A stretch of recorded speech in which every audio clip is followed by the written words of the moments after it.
Okay.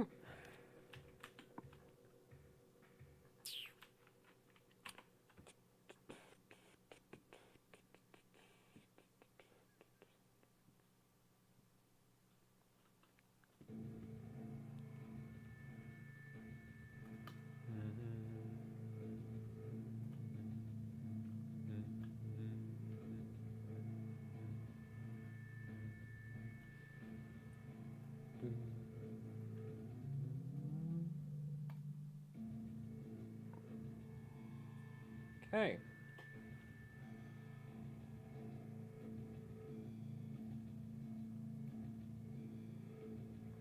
Didn't forget anything, did I? No. Well, except for the oh, wait a minute.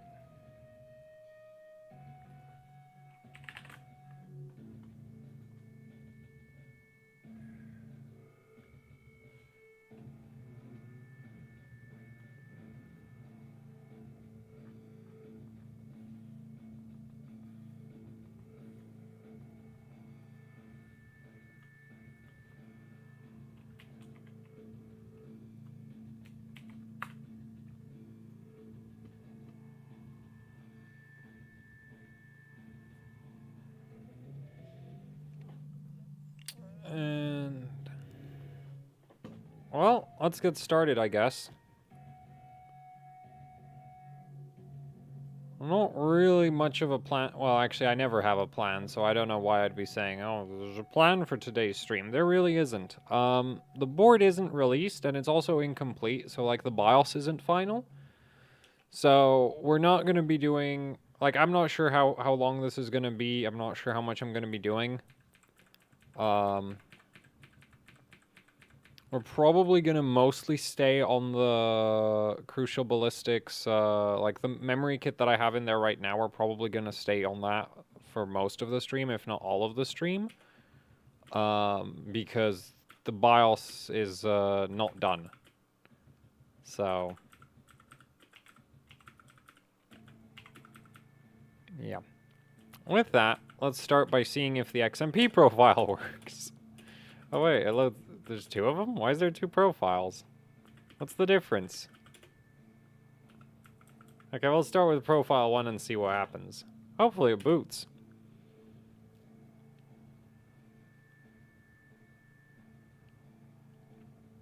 And... it does. Great. Perfect.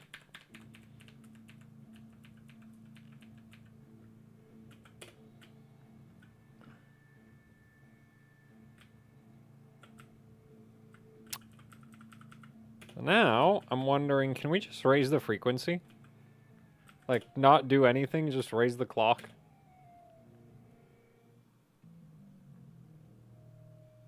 Like, I have very high expectations for this 4750G. So, let's see if they're correct. What do you think of Intel's silly Peltier stunt?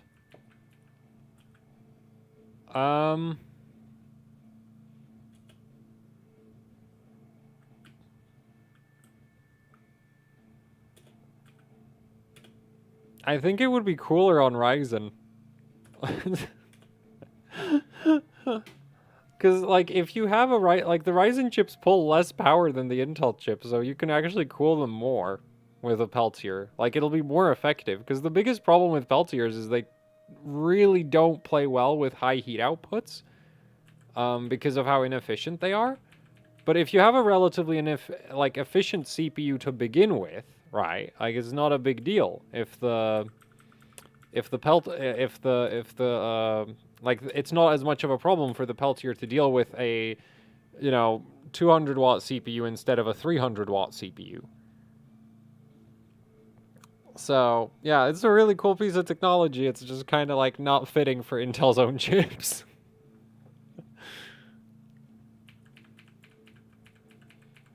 Oh man, 5400 already. Well, Dude. Oh man, the Renoir memory controller is so good. Like, I haven't touched the timings or anything. This is just XMP. I've not raised the voltage. Just XMP and raising the memory multiplier, and it just keeps going up. And it just works.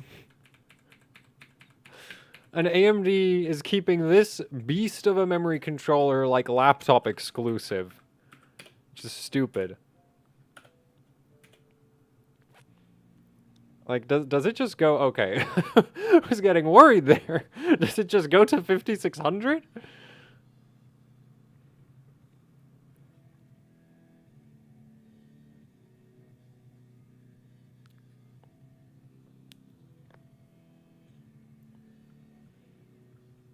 Yeah, unfortunately, it does not just go to 5600, but it does just go to 5500. Oh, man.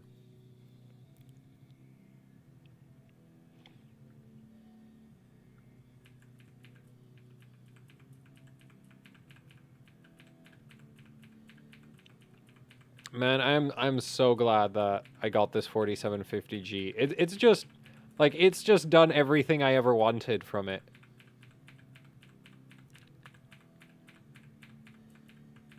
That stupid e-buyer pre-built was a great investment.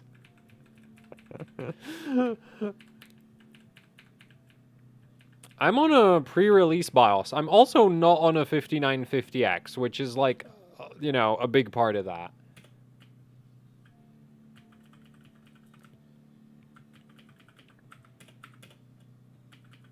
Like, basically everything you see me do in this stream won't work on mainstream Ryzen CPUs because they have different memory controllers from what I have.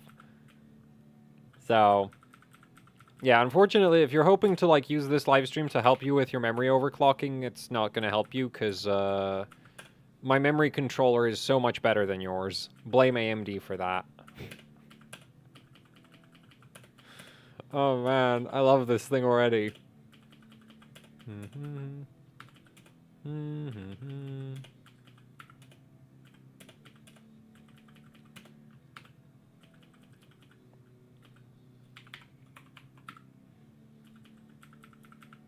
Actually, let's start with 1.6. And it doesn't go any high. Wait, does it? It shouldn't go any higher than 27. Wait a minute. Okay. Man, this BIOS is weird. Enable. No, wait. Disabled.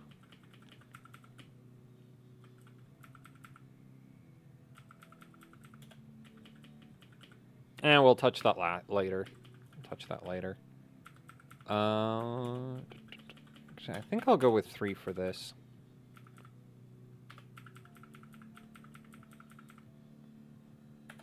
Let's see if I made things worse or better. Like, 5500 worked before, so I could have made it worse.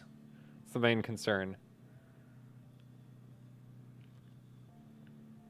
3600 XT for $200 or 5600X for $300. The 5600X is just faster, though.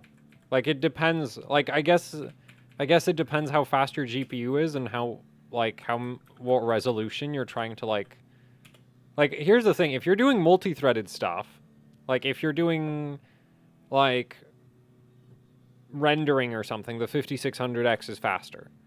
If you're gaming at low FPS, it won't make a difference.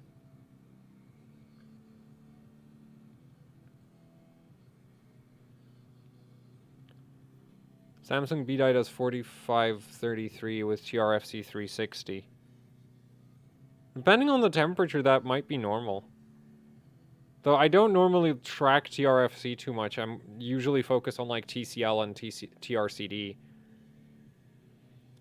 Memory rank video, one side question. Is B5 Aorus Pro V2 daisy chain? It's daisy chain.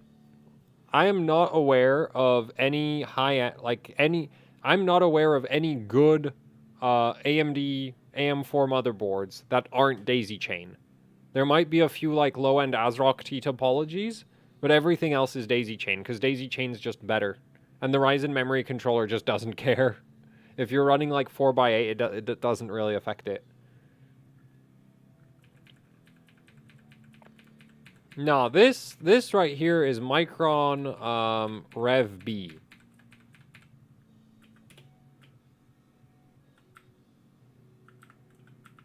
Okay, so 5600 doesn't want to work for some reason, and I'm not really sure why. I don't think 28 is supposed to work. I guess we can go all the way to Windows and check like CPU-Z or something. Yeah, no, 28 does not work, does it?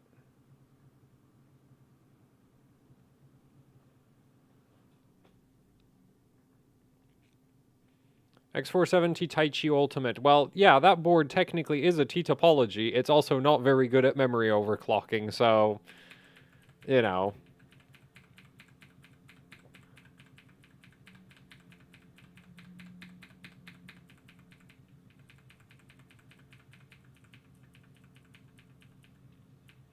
Will dual rank work better in 2x8 or 4x... what?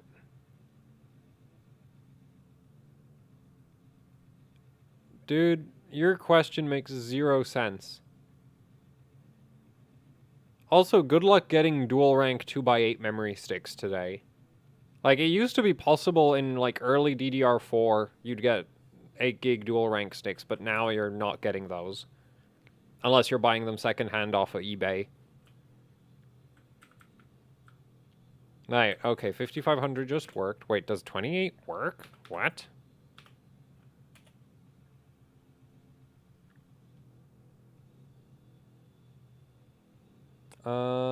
Display name, thanks for the 20 bucks. Please consider this a deposit for a large hour-long comprehensive Ryzen 3500 memory overclocking video featuring Micron E, B, and Samsung B. I've already done videos about, like, overclocking Samsung B die on Ryzen. I think I've done one with Rev E and it wasn't really that great.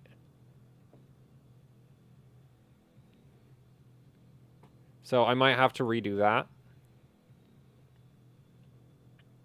The thing is like, if you're expecting a video explaining what all the different timings do, then you're not going to get it, because I don't actually know what most of the timings do. Oh, I guess we can set 28 TRCD. Oh, fun. Can we set more?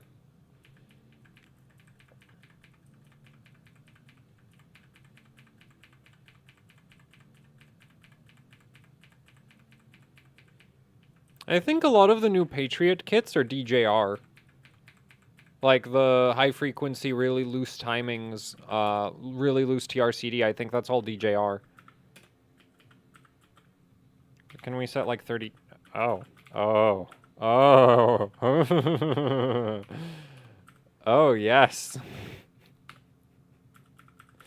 If that actually boots, then we might have a chance at 5600. Thanks, Stig Eric, for the 50 Norwegian kroner.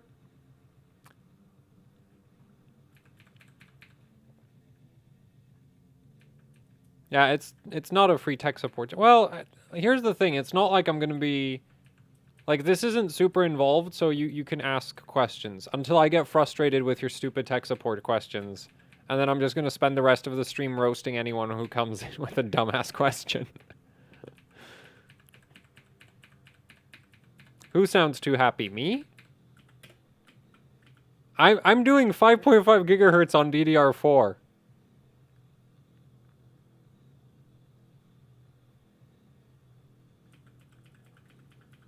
Like, there's really not much at this point. Like, that's why I'm happy. So, at 1.6 volts, yeah, that doesn't matter. Certain dual socket overclocking board. You mean the SR2? I've not had a chance to run that board. Time to break out the LN2. No. I'd have to have LN2 to break it out, which I don't have any. Test X570 Tomahawk with 4x8. It's gonna behave the same as the X570 Unify. It's on the same or very similar memory topology.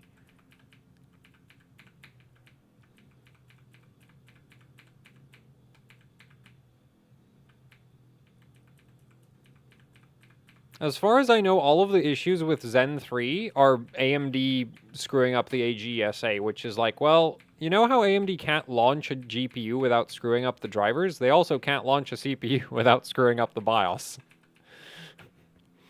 So it's like, but by the time also right now there's like no 5000 series in the UK, but by the time I get my hands on a 5000 series, I'm assuming the BIOS issues will be gone, or at least I'm kind of hoping for that. Because the thing is just like, if the BIOSes are broken, there's not really anything I can tell you other than like, well, AMD broke the BIOS. What do you expect me to tell you? It's broken.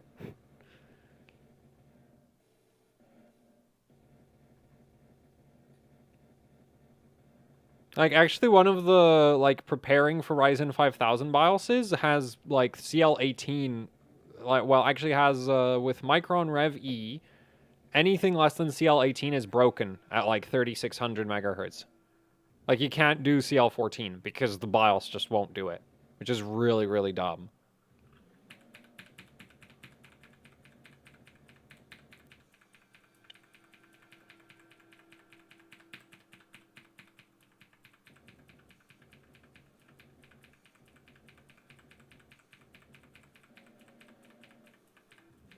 Should I buy 2x8 Patriot Viper Steel 4400 for 113 or 2x16 3600 for 123? If you're running it at, like, if you're, wait, 2x16, cheap 2x16, I'm gonna assume that's on, like, some single, I would probably go for the 2x8. Like, if you well, here's the thing. Do you plan to manually overclock it or not? Because if you buy a 4400 kit and you're not overclocking it, you're going to have a really, really bad time. I'm assuming you're on Ryzen. And if you're buying the 2x16 kit, that's probably single rank, otherwise it wouldn't be cheap. And that'll at least work at XMP. So, pick your own poison.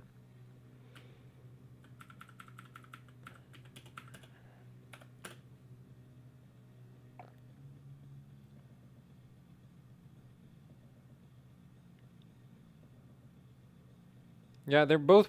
Yeah, I know they're both Patriot Viper Steel, but, like, that doesn't mean anything. Like, the brands... The brand names on the memory sticks don't mean anything. The only thing that matters is what's under the heat spreaders.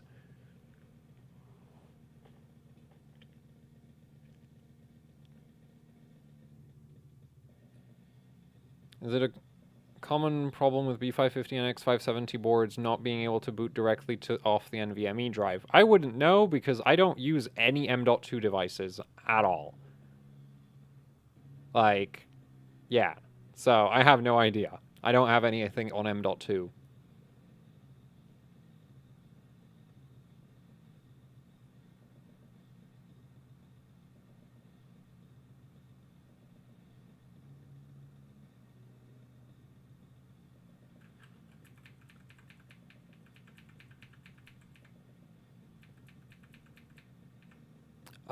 I can lower TRP to 12 while TRCD only goes to 20. No, there's no reason to keep them at the same value. Well, on Intel, you technically can't have TRP less than TRCD, but I'm assuming if you're not on Intel. Man, what is it with people and freaking bringing politics to random like to places where they obviously aren't interested in hearing about them?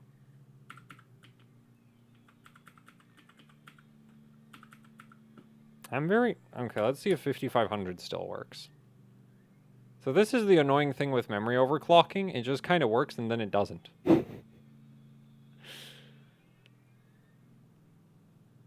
Currently have Viper Steels 3600, 14, 13, 11, 21. Should I even bother leaving it at 27, 29? Nah, if it's stable at 21, then you can run it at 21, especially if TRC is 32. Also, your TRFC could maybe go lower, but the thing is, I normally leave TRFC at 300 because going below, like, going from like, for day-to-day performance, I don't actually care that much. But for, oh, the board... Oh, that's why this board is so good. It defaults to 20. Okay, well, that explains it. Like,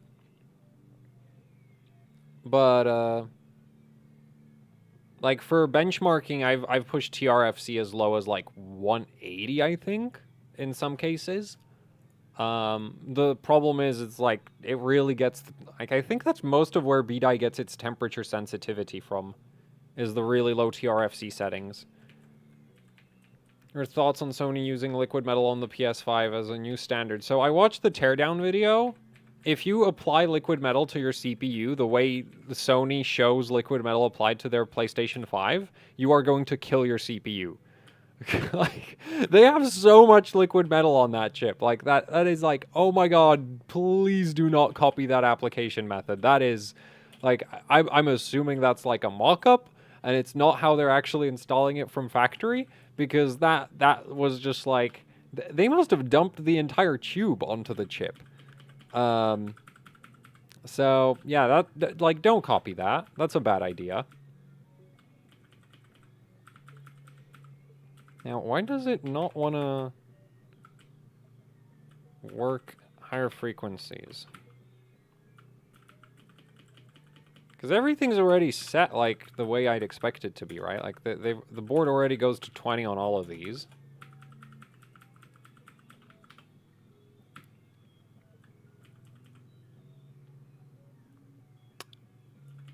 What was it that I wanted to... Oh, right, base clock. 101. Would X470 board heavily limit memory speed on Zen 2 3 CPU, or could I expect to hit around 3600? 3600 is really easy with Zen 2 and Zen 3, because they share a memory controller.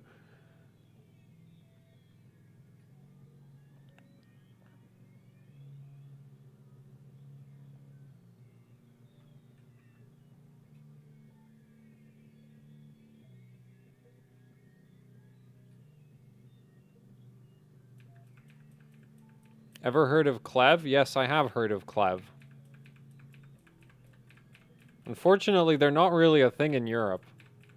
Or anywhere. Like, they were a thing for a little while, and then they just kind of disappeared.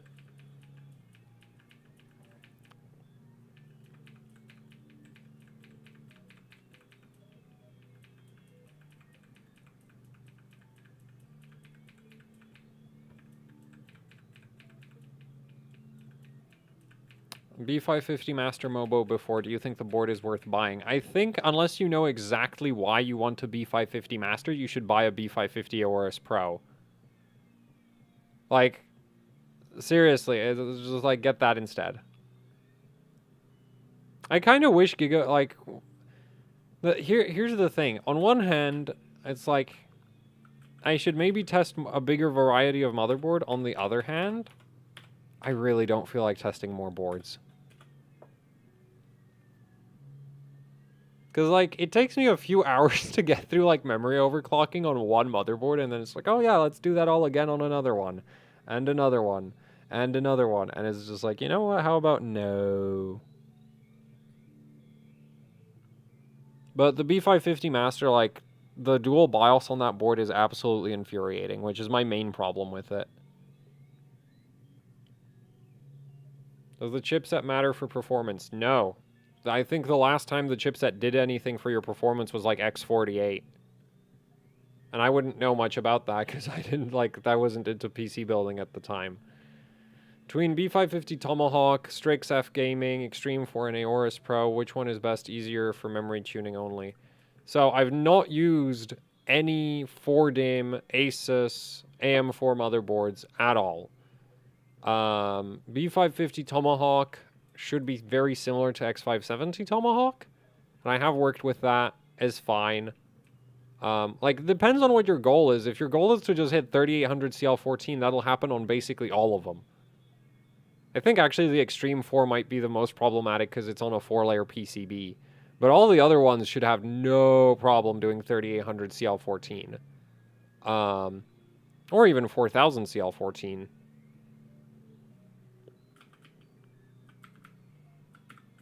Okay, so it obviously doesn't like that for some reason.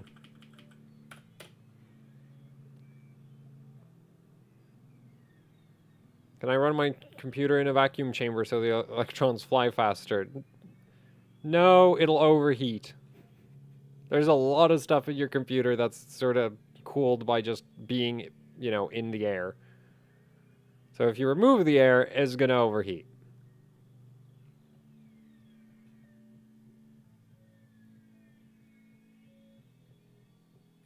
Do you want me to... I don't borrow parts from people. Like, I really prefer not to borrow parts from people. I'm running an X570 Strix with a 2700X. I'm trying to get my memory to run 3600. My CPU seems to not like it. Any voltages? How much memory do you have? What memory is it? With a 2700X, like 3600 kind of depends on what memory you're running. Why Gigabyte don't have SafeBoot or MemoK on their $800 board? It's because they consider themselves a gaming brand, so they don't have the... Well, actually, SafeBoot is a feature that you really don't see on many motherboards in general. Like, even high-end ones, you're not really going to see SafeBoot very often. Like, I had to talk EVGA into adding it to the Z390 Dark.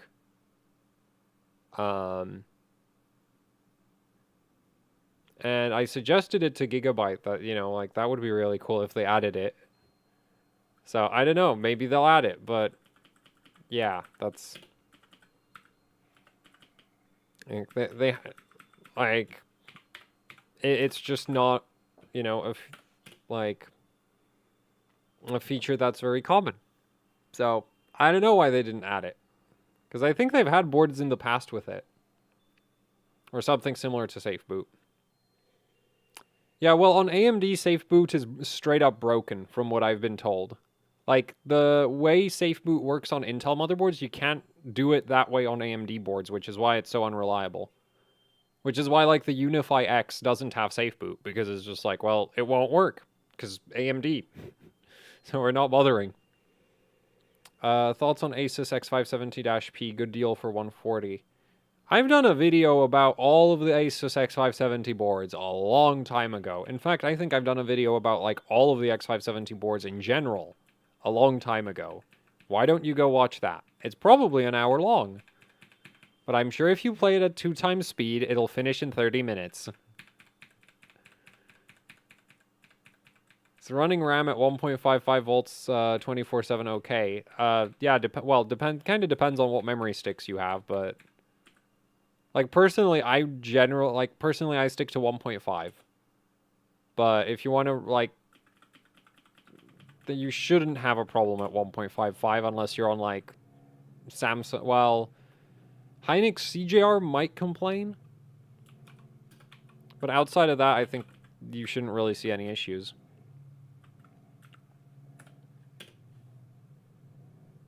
Is the G-Skill Trident Z 2x16 3600 CL16 dual rank? Off the top of my head, I don't know.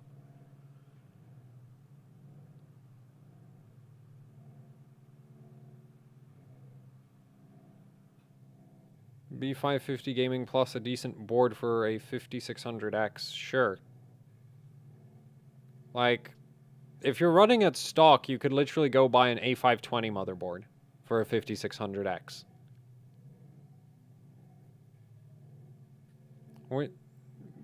Which board should I get for 2x16 BDIOC? On Intel or AMD?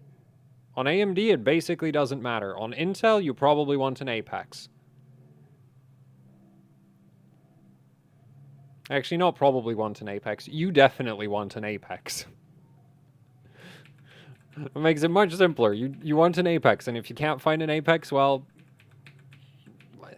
I'm not sure how the 4DIMM Asus boards behave. Because I've not had a chance to play with those.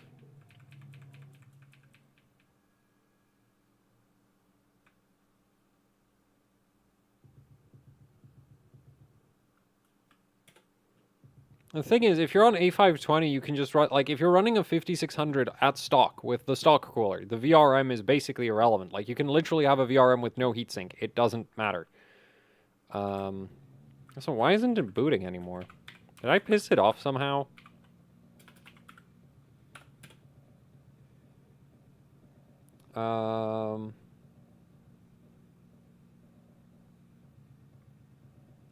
B550 Gaming Plus at 1.15 VDDG on auto.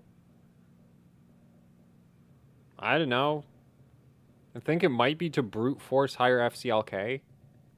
But 1.15 doesn't kill, like, won't kill anything. It's not really that high.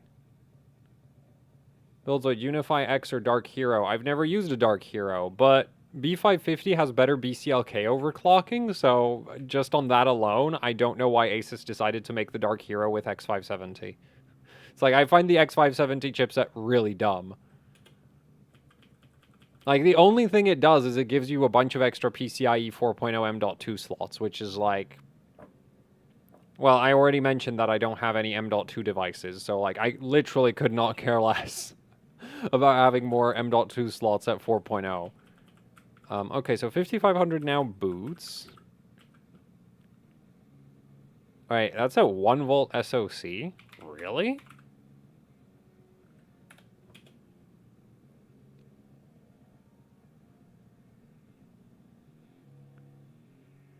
What should someone look for when choosing a B-die kit? Higher speeds and looser timing, or lower speed and tighter timing? I don't bin enough B-die to know. Like, generally speaking, the higher speed kits, well, yeah, like, I just straight up don't bin enough RAM to know what you would be looking for. Like, you'd have, like, I don't know what the binning, like, because it also depends on the memory vendor, right? Like, how they bin. Like, G-Skill has, like, basically every bin under the sun that you could think of. So, with them, I would probably go for something which is just really, really aggressive out of the box. Right? So, I think they have, like, they have a 4000 CL15 now, so, like, that kind of thing. And then you have vendors who are like Team Group, who I think the most aggressive bins they have are like 4500 CL18 and 3600 CL14. And that's it. Like, you don't have a lot of different options there in terms of different speeds. Okay, so now I have 5800 booting again, so let's see. This was originally at 40, so I wonder if at 37 it works.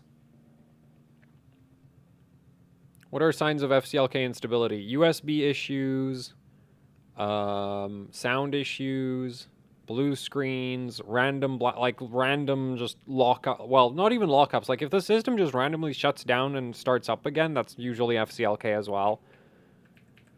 Best T-topology B550 motherboard doesn't exist. I'm pretty sure it doesn't exist, or if it does exist, it's like Colorful or BioStar or something, and at that point, it's just like, you know what? No, don't buy that.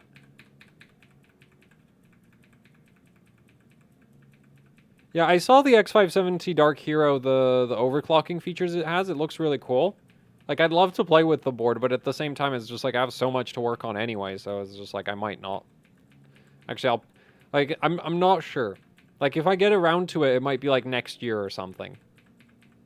Which isn't that far away at this point, but, yeah.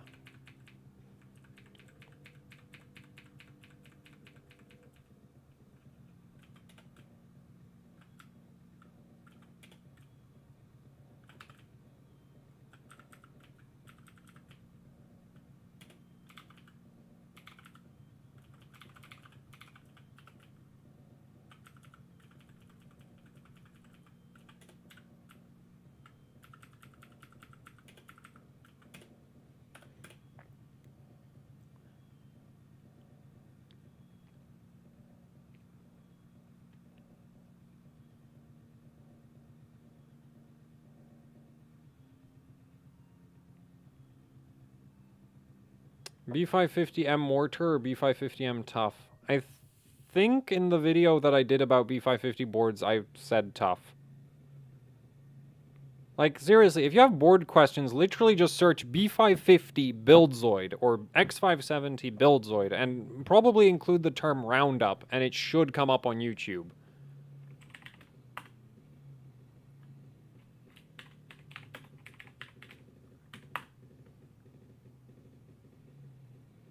Yeah, literally, if you just type in B550 Roundup, it should be like the second or first result. Well, I mean, it's not that hard to tell the difference between Hardware Unboxed and Gamers Nexus, is it? Like, I don't get why people keep asking me for things that I cover in videos. It's like, go watch those! What do you think they're for? Thanks, Robe Person? Oh, Robe Person, that's... Wait, is that your actual name, or is that just like a nickname? Anyway, thanks for the $2.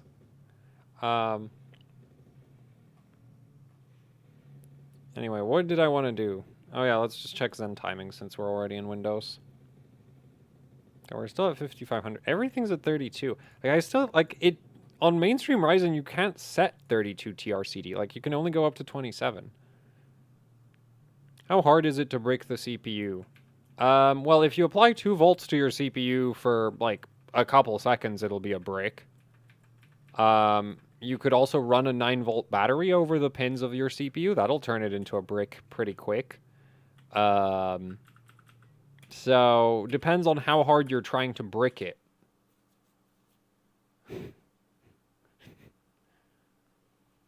Is it worth the wait for DDR5? How should I know that?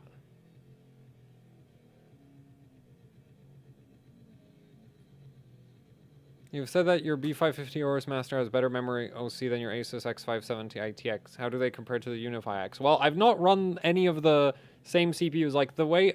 Like, I'd have to test the 3700X in the Unify before I could say if the Unify is better than the Master. Because I've not run this CPU on the Master, and I've not run the Master on this CPU. Well, I've not run the 3700X on this board. So it's like, if I'm using different CPUs, then it doesn't mean anything. So I need to take the same CPU, use it on both boards, and then I might know. Then I might have an answer, which I've not done yet.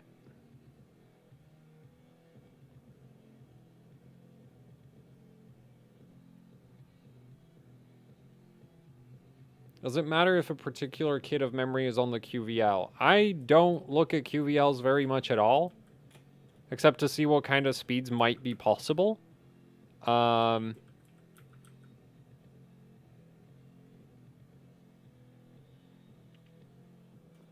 So, yeah, like, I think technically if you have if you buy a kit that's not on the QVL and you have problems, you're kind of screwed. But at the same time, if you know how to... Like, here's the thing. If you know how to work with memory overclocking, or... Well, like... Yeah, no, my perspective on QVLs is just, like, a total mess, because it's like, I don't think I have... Like, I don't pay attention to them at all. And if I have memory issues, then it's normally been because I'm... Like, I barely run XMP, right? So it's just like...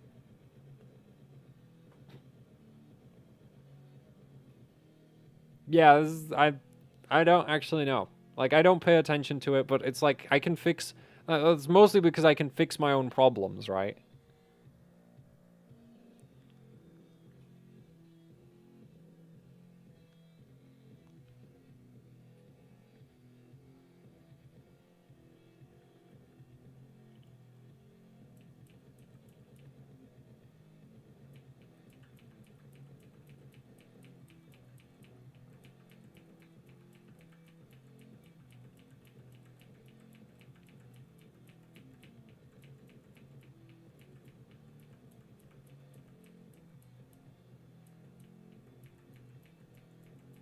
ASRock B550 Tai Chi, 3600, 2 sticks of 16 gig E-die. Affinity Fabric OCXMP works. Wait, what? I'm confused. Can't seem to OC at all. But...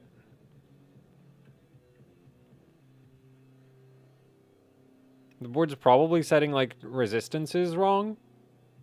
Like, drive strengths or something aren't optimal. Or termination settings aren't optimal. You might want to play around with what BIOS version you're on as well. And newer isn't always better.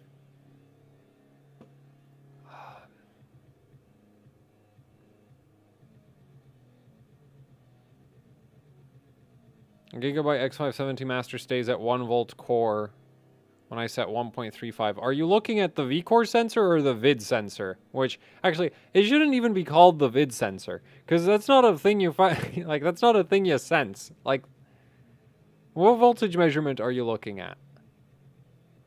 Also, the latest BIOS might just be broken. So, you know, that's always an option. Okay, so I guess it just walls at 5500 and I'm not good enough. Because, like, the timings are all loose.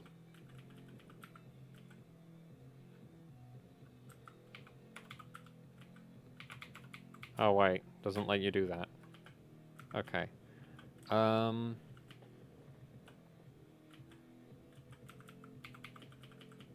that doesn't go above 20. Okay. That's all set correctly. Try single channel. Yeah, but I want to, like, freaking, OGS was showing off with, I think, 5600, like, CL18 on a 4650G. So, you know, like, I want to match it.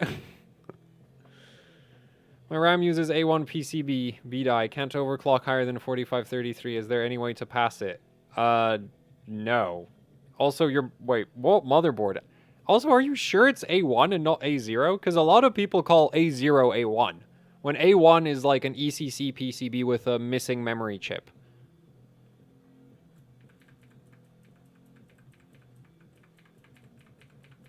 Is there a good benchmark to measure RAM performance? I really like LinPack.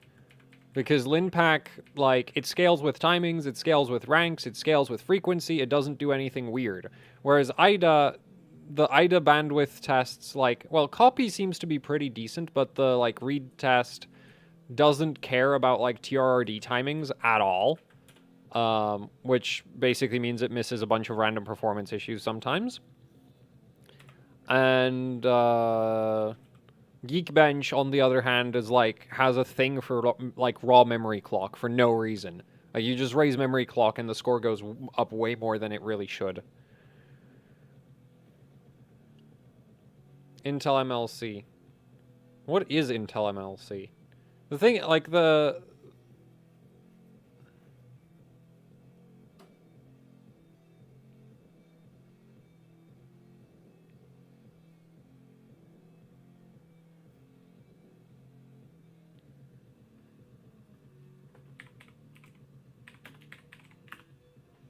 I think I'll switch to one stick.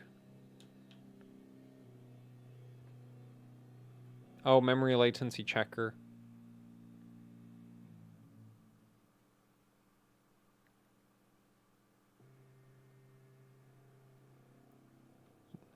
Does this work on AMD? Because, like, that's been my main problem with LinPack, is just it behaves very weird on AMD.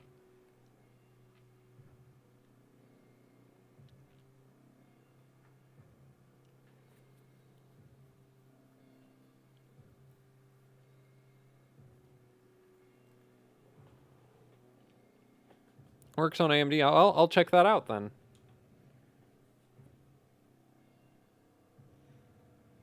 I can't boot 4 GHz 1.35 fixed because it runs 1 volt. I had to set with 3.8 GHz to see the voltage. Okay, so it is actually setting it. Yeah, just try a different BIOS, I guess. Like, I think I ran into that issue with one of my Gigabyte boards as well, but I can't remember, like, how I worked around it. It's been a... Because, like, yeah, I'm pretty sure I've run into that. I don't know how I fixed it.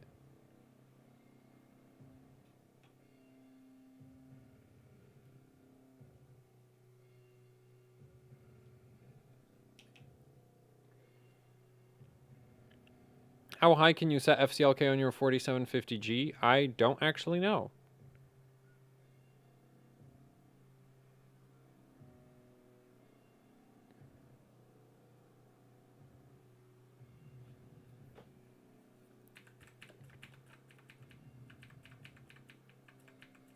That's a good memory stability test. If you're talking about MemTest 86, as far as I know, that's not even a good memory test. I use HCI memtest, which runs in Windows. It's also the same memory test that you have in DRAM calculator. Stig Eric, can you please put your finger in the CPU fan? By the way, I have no box.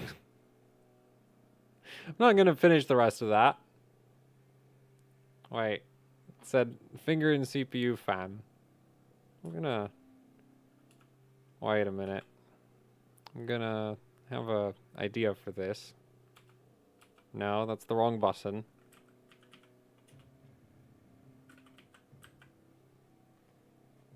Oh man, this is awful. Man, the fan control on MSI boards. Okay, screw it. There. There. In the fan, right? Okay, spin back up. Come on.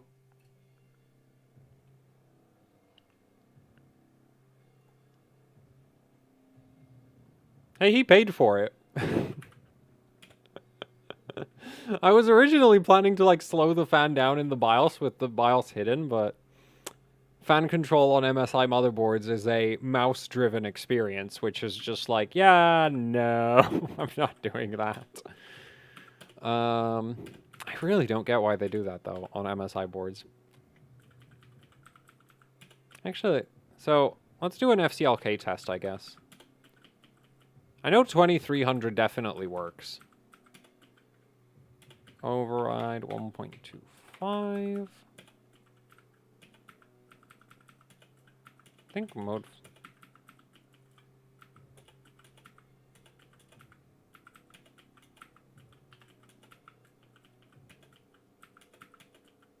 and mode 3.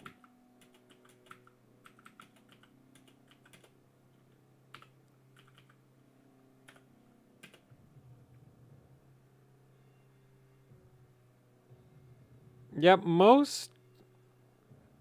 I think a lot of fans have, like, obstruction safety built in. At least for, PWM fans.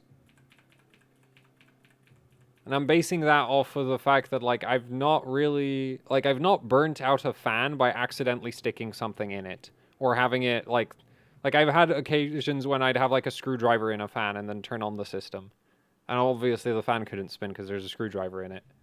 And I've not had a fan die to that. Most of my, like, fans breaking has been, like, me sticking something into a fan going very fast.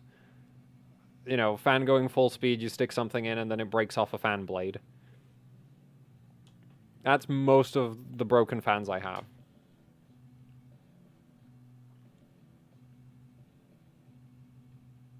Now stick your finger in one of light. Hell no.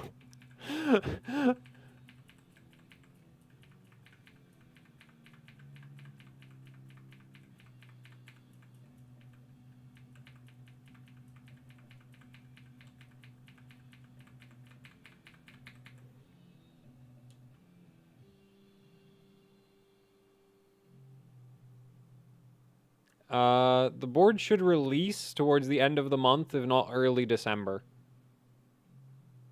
Have you used B-Die Finder? No, because I can see B-Die when I see B-Die. I don't need some silly website to help me find B-Die. It's not that hard.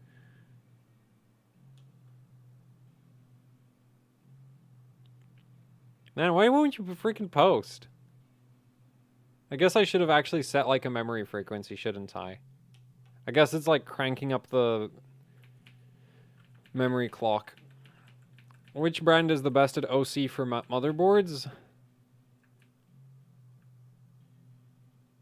Depends on the platform and, like, what you're trying to do.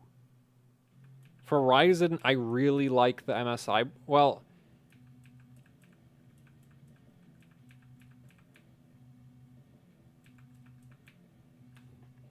yeah, like, it really depends. What exactly you're trying to achieve. And also, like the brand doesn't even matter that much. It's like there's specific boards from every vendor that are, like, good. Or sometimes you have an entire, like, lineup of motherboards that are just generally good. But you don't really have one brand that's always the best.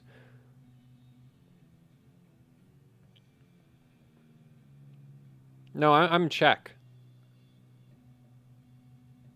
Why didn't I max out VRM frequency? Because a lot of the time when you max out VRM frequency, you find out that the VRM doesn't actually support that frequency. So I go for 800 kilohertz instead of 1000.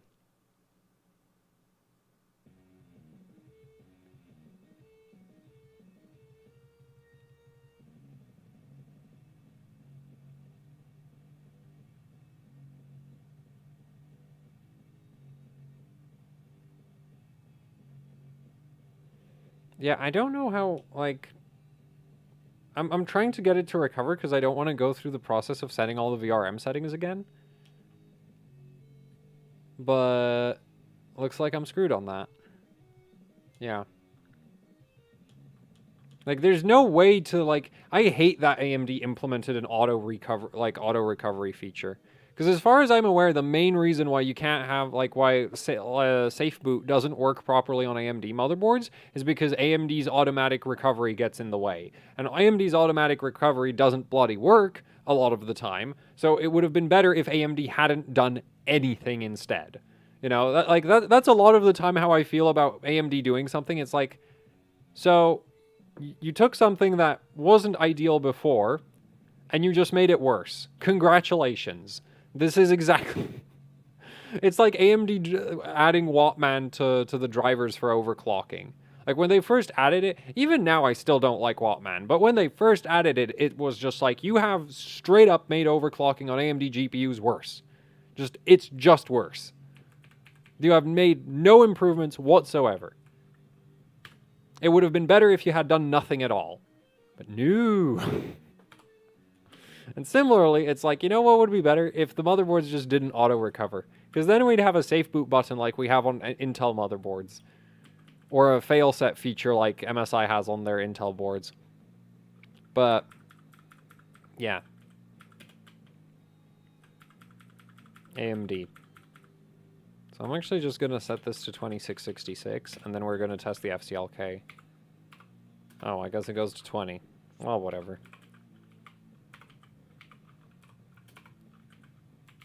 This is really unnecessary in terms of the timings, but it'll work fine. Alright. I'm gonna leave the VRM settings alone initially, I think.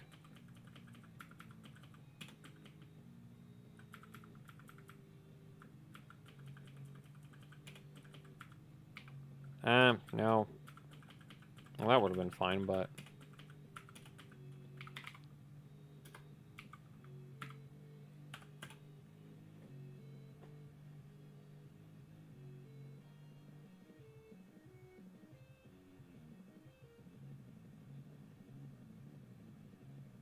The hell? I could have sworn I had 2300 FCLK working on that, like, crappy Asus board.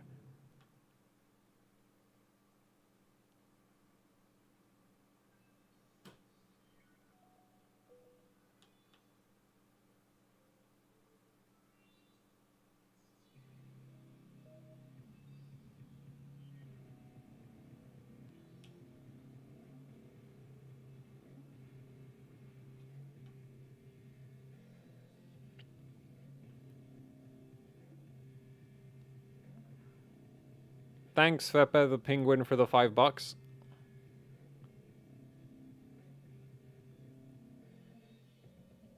You can have a 5900X when AMD finally makes those. Makes more of them.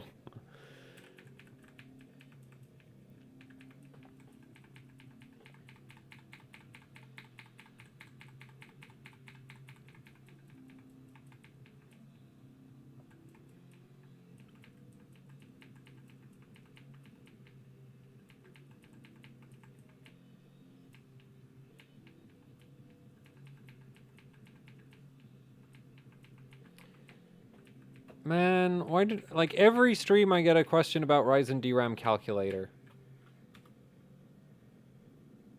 I don't like it. There. I think, like, there's a good chance this board is on a newer AGESA, and that's why it doesn't bloody do things. Or just a different AGESA, and that breaks a bunch of stuff. That's normally what happens with AMD is just like, oh, something doesn't work. Is there an AGSA update? That's probably why stuff doesn't work anymore. Actually, this doesn't matter right now, as long as I lock the memory frequency low.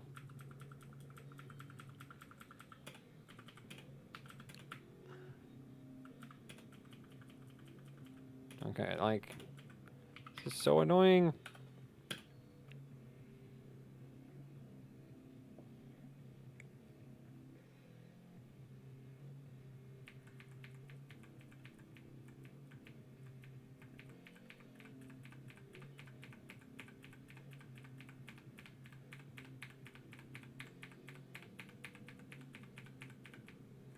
If it doesn't post now, I'm gonna be... Okay, there we go.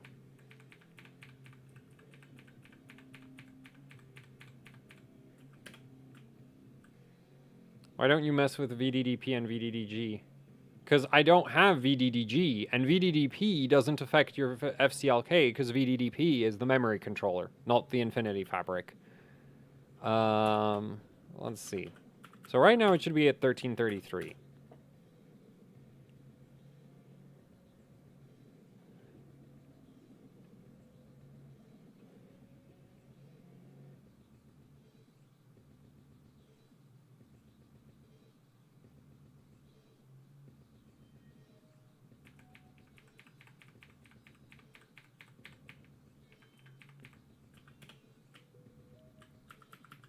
Okay, so 1333 works. What about 1600?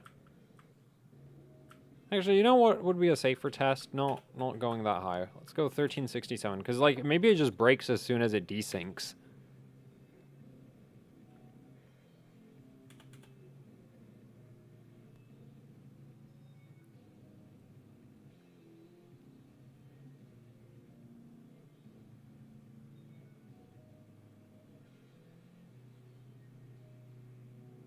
Okay, that's not the issue. It does desync just fine. So why doesn't 2300 work?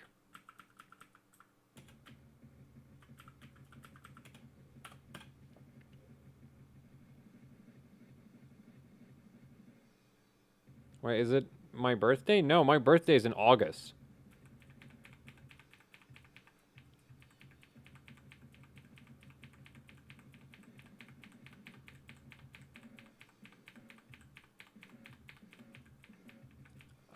Can you say something? Mně se nechce mluvit česky. Is that enough? I hope that's enough. I really don't feel like saying anything more.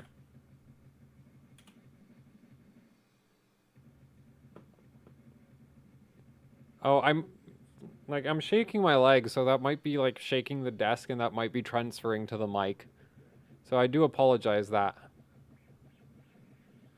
Is that a new mix? No, actually this song's not changed for ages. I have added a new song actually, or new song.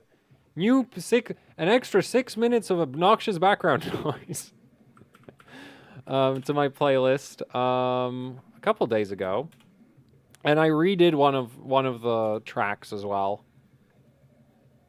Because there was like it just sounded weird in the context of the other ones. Like, for whatever, yeah. Anyway.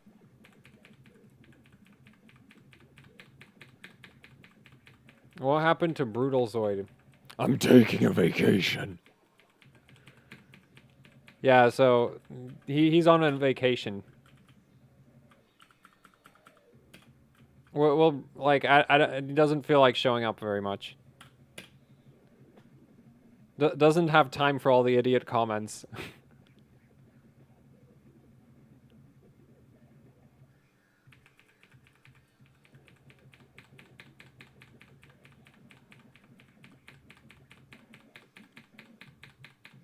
Also, I haven't been doing anything brutal enough for him to want to show up. Oh, come on! Why won't you... Corruption.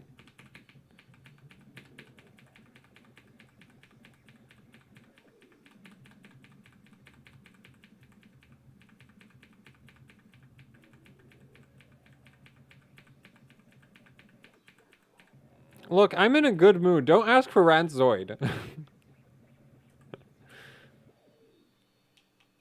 Like, if you keep asking enough stupid if I keep getting enough stupid comments, Rantzoid is gonna come around and complain a lot. Right now I think I'm trying 2133 or something? 2100? Also, I guess I should just give up on it.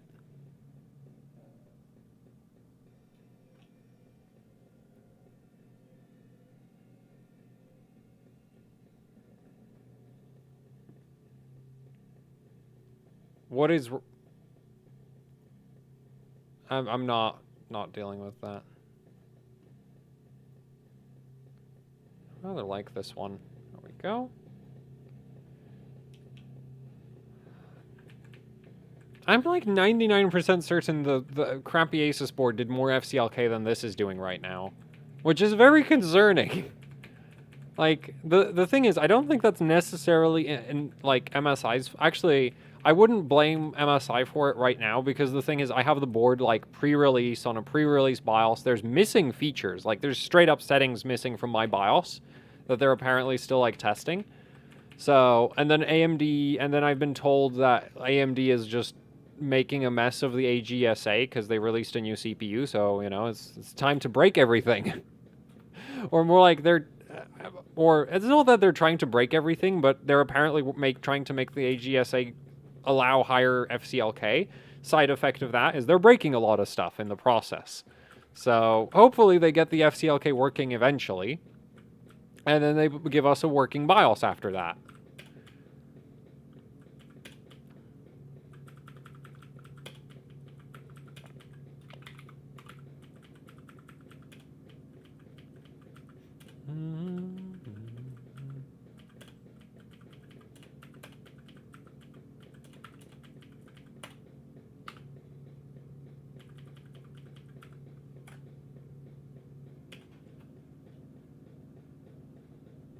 You have any other B550 or X570 to work with? I have tons of other X570 boards, but this live stream is dedicated to this board. We are not changing motherboards. Have you seen they will do 6900 AIB versions? Will they? I've not seen that. I've been hearing rumors of a 6900 XT toxic, and if that actually exists, then I am totally... like, if that gets confirmed, I am waiting until that releases before I buy any 6000 series, because I am a massive... well, more like, I am waiting until... Do I want to buy it blind? How much faith do I have in Sapphire not making a terrible card? Kind of a lot. So actually, you know what? I might buy it blind. Like, if a Sapphire Toxic comes out, I'm buying it without waiting for, like, anybody else to test it before me. I'm just buying it as soon as it's announced. Because they're also normally limited editions, so waiting for those cards tends to not work that great.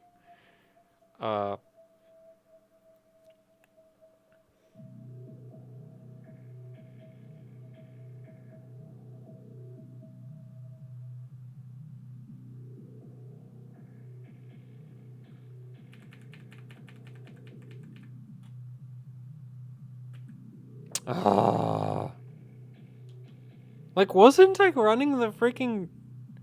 I swear I was benching 4400 on that Asus board.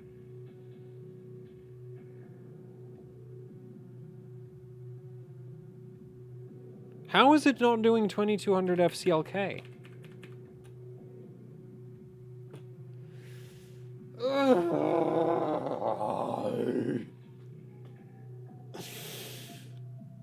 Why would you do this to me?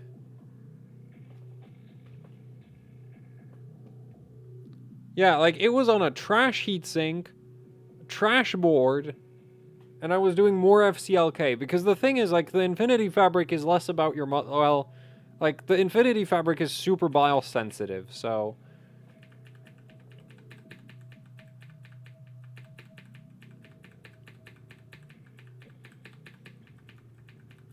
Well, see, the thing is, like, because it's an APU, so if the... Yeah, if the memory is unstable, you get the, well, memory system is unstable, you get this lovely thing.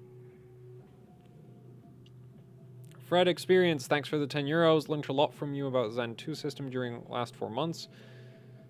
So the tip, and a question to follow. I guess you're just gonna leave a normal message for the question. Anyway.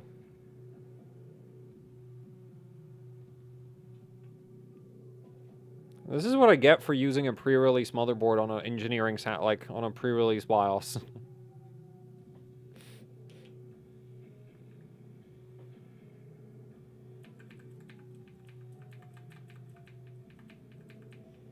You plan on getting an Asus Crosshair 8 Dark Hero for review.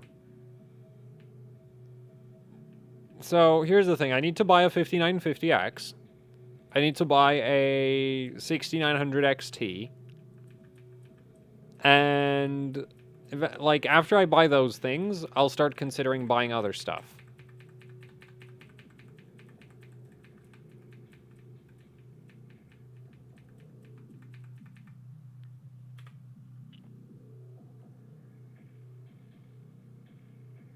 I've tried 2100 worked, right? And then I tried 2200 and that didn't work.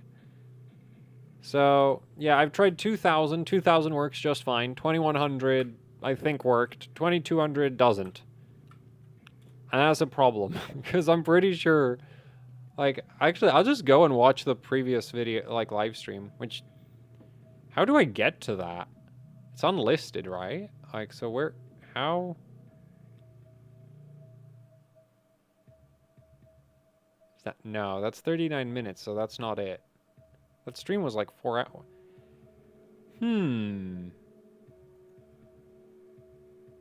Oh, there's like a separate past line. Oh, wait, no. All?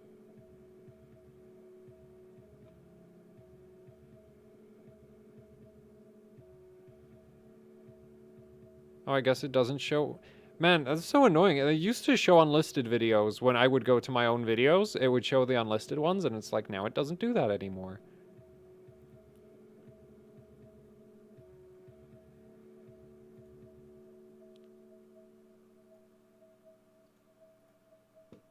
Okay, what settings was I running?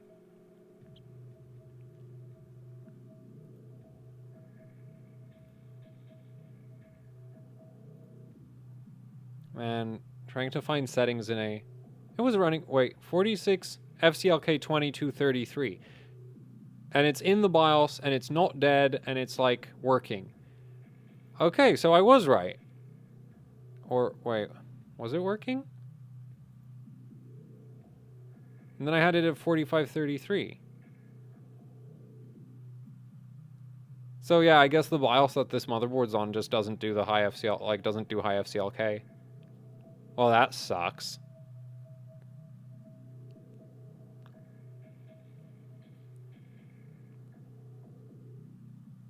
Yeah, it was doing 2266 FCLK on the Asus board. So, yeah, that really sucks. Why doesn't it do it here? Probably because of the BIOS. Oh, well, that's super annoying, isn't it?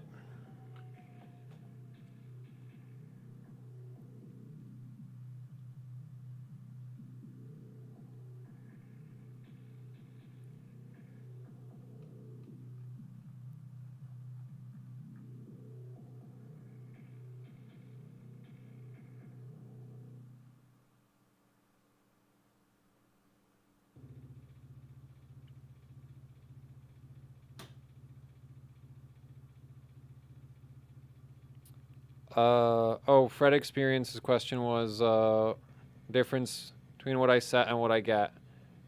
Depending on the motherboard, it's down to where they measure the voltages. And the CPU. So that's where most of the difference comes from. And also which sensor you're looking at. Because on, like, some motherboards you get access to sensors that are, like, really accurate, and on some motherboards you just don't.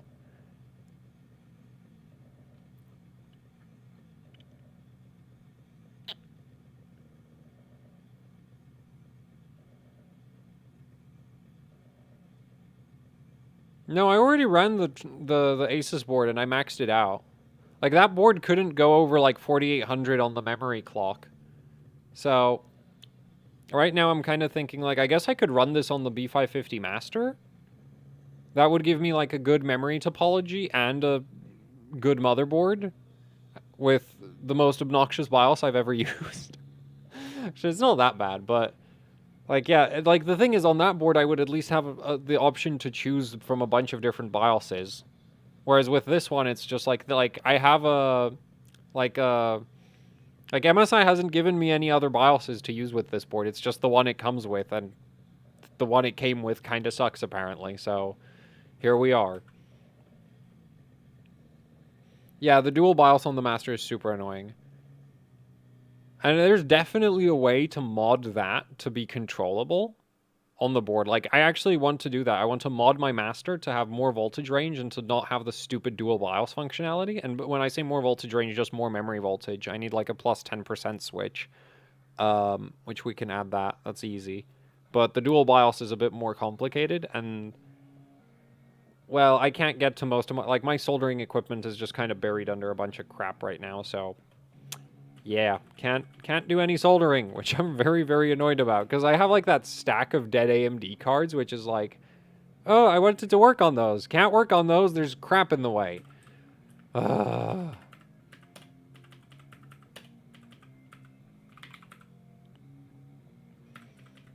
I'm not sure what to do at this point, because I was really hoping to just do, like, a bunch of memory testing, but it's like it just walls at 5500. Oh, wait, no. We need to go single channel. Right, yeah.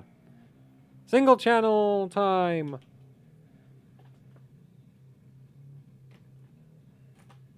First, we need to figure out which memory channel is actually best, so.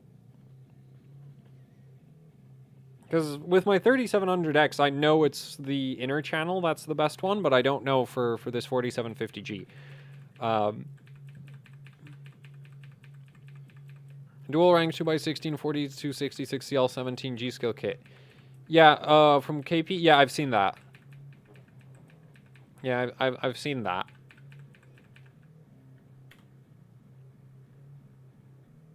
I finally actually have a G-Skill contact, so we might start seeing, like, me doing videos with memory kits that aren't just, like, Team Group, Crucial, and whatever I happen to stumble across on eBay.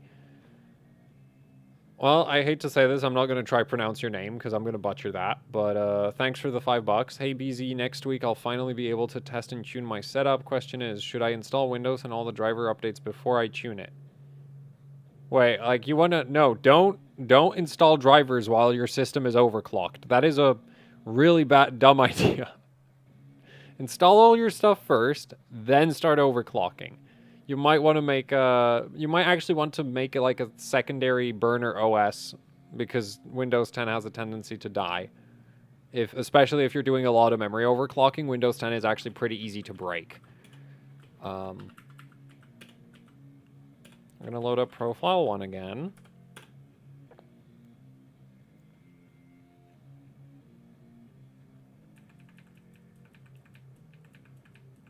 And like, G-Skill didn't even contact me. It's like I got a G-Skill contact through other contacts that I have, so.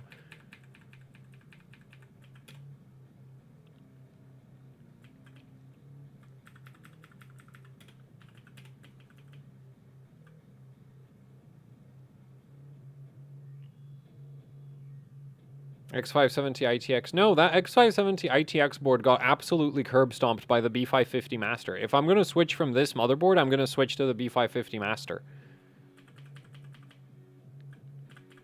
I'm actually really disappointed that the X570 ITX is now, like, not the best memory overclocking board I have. But because I put a bunch of work into it, and it's now like, oh, well, all that effort, yeah, not worth it. The B550 Master, better. With 4 DIMM slots, better.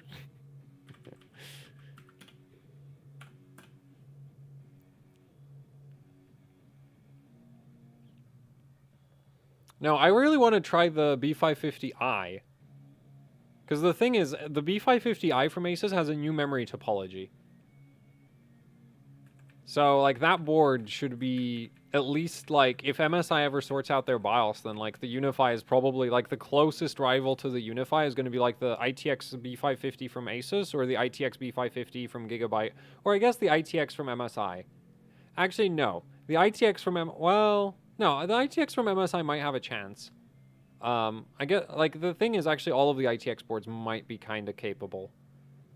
The thing is like, so the Asus board, so and the thing is, each of those boards has various issues. Actually, kind of out of the box, the B550 ITX, the B550 ITX from Gigabyte is the least problematic. So the Asus B550 ITX tops out at 1.8 volts on the memory because Asus couldn't be bothered to spend extra money on proper capacitors. And has VTT DDR controls that only go in the wrong direction because why would you have, why implement something properly when you can implement half of it and implement the less useful half? And then there's the MSI board's actually probably fine, the ITX MFSI. And then the ASRock ITX board I don't know anything about. It might be decent. Might be terrible. How is the Master even better? Well, Gigabyte put a ton of effort into their AM4 memory topology since, like, the original X570s. So the new B550s from Gigabyte have, like, the 6-layer B550 motherboards have the same memory topology as, like, your Rev 1.1 and Rev 1.2 X570 Gigabyte boards. And that topology is really good. Like, it's really, really good. Like, it does 5300 on, my 3700X with these DIMMs. So it's like, yeah, that works really well. No, B550 Aorus Pro has a much weaker VRM, but the thing is, like, the VRM on the Extreme is so extreme. Like, no, the VRM on the B550 Master is the same VRM that Gigabyte has on the Extreme, and there's, like, the heatsink on that VRM is more for looks than it is for actually cooling the VRM. Like, I actually wanted to do a video with my 3950X and the B550 Master where I run the board with no VRM heatsink because it's not going to overheat, and just run it for like 2 hours in Prime 95. Because it'll be fine. It'll top out at like 70 or 80 degrees. Which is just insane. Like, no heatsink and it'll top out at something like that. Okay, so it doesn't want to do that.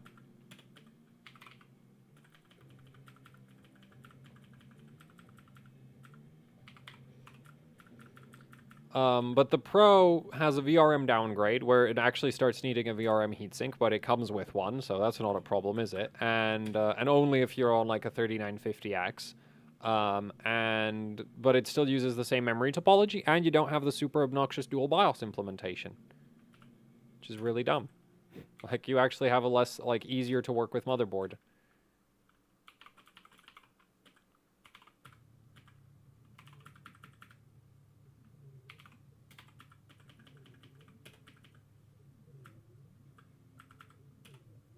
Yeah, let's leave that auto for now.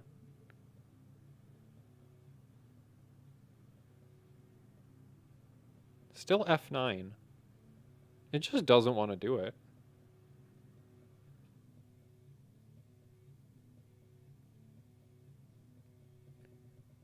I've seen you overclocking RAM with 1.8 volts. For daily usage, it's not safe. For benchmarking, sure. Knock yourself out.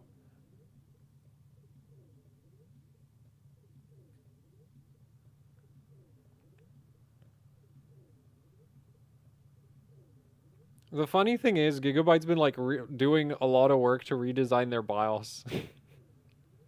Like, over and over.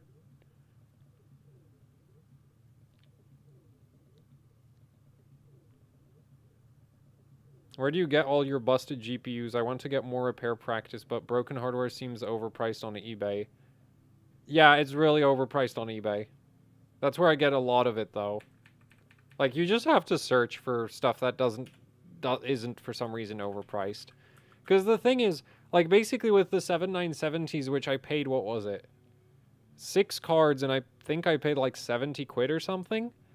Like, the way I justified that is, like, you are not getting a dead GPU off of eBay for, like, less than 10 quid.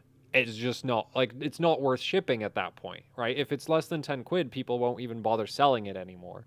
So you're kind of stuck with like, and then if you're looking at like high-end dead GPUs, forget about it, because there's always some guy who thinks he's going to repair a 2080 Ti with like a shattered core or something. So, so you have dead 2080 Ti's going for like half the price of a working one, which is just like dumb as hell.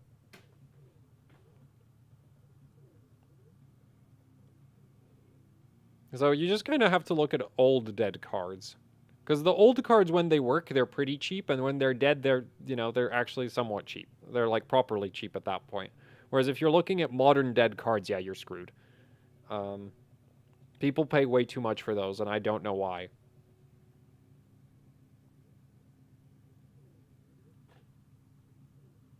I think I'll just switch memory channels at this point.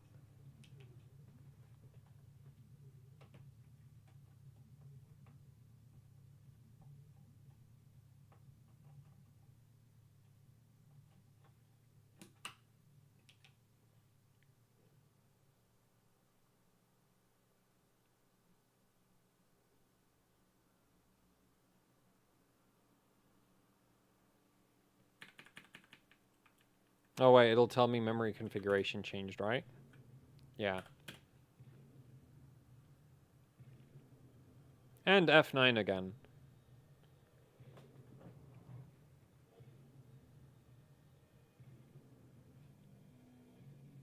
BZ, any plan to review more A520 boards? Not really. They're not a priority. Is the Unify-X any good? So far, I'm not very impressed, but I've not, like... The thing is, I've not tried it with the same CPU as my other boards. So it's like, I'm not... Like, I don't have a direct comparison point between this board and some of my other boards. Do all the A520 boards support OC or PBO? I don't know, because I've only tested the Gigabyte one. And they're not supposed to support overclocking. I'm really surprised that it wasn't, and I ran into a bunch of like annoying issues with it actually. So, I've been toying with the idea of testing some other A520 boards for overclocking, mostly to see if there's any board that like doesn't have some of the issues that my super cheap Gigabyte one runs into. But at the same time, it's just like, it's not, like I don't have unlimited time or resources. Well, actually, at this point, the resources side of the equation is kind of unlimited, but the time part of the equation is very much limited by the fact that I am really not that productive. So the problem there is just like I don't want to buy a bunch of boards and then just have them sitting around in boxes, considering that's like a bad habit I have. I guess I might go for the ITX A520 board from ASRock.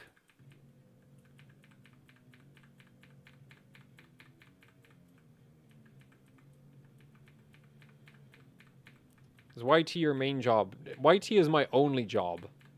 I do this full time at the... Actually, I've done this full time for a very long time. It's just recently it's kind of like exploded, and so now it's like...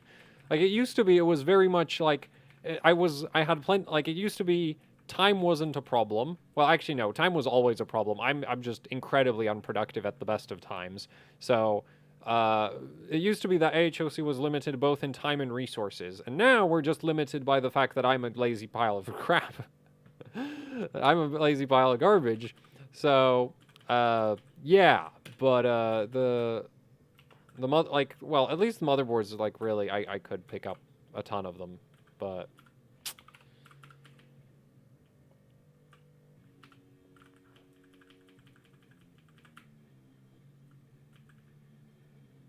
It doesn't want to work. Is it because I set the timings manually?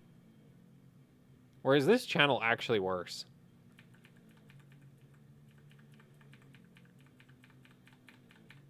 What did you do before YouTube? I was a student. Like, I got really lucky in that I went from studying to doing YouTube. With no anything else in between. I'm only 23.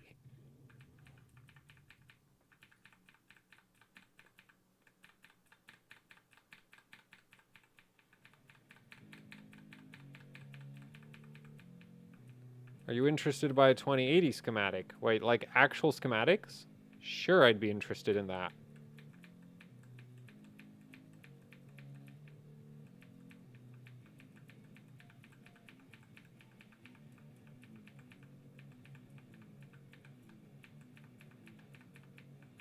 I studied computer science, and I failed out of it in my second year on C++. So, yeah. I'm really not like somebody, like, people should not look up to me at all. It's like,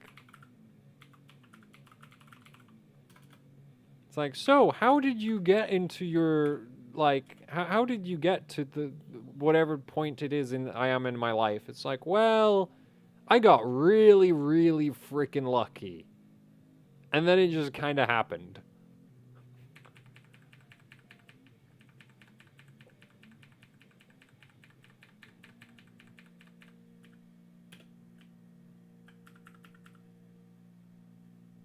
Can I look up to my Ramoses? No. Look up to the Ramoses of the guys who, like, set world records. Like, I don't even do that.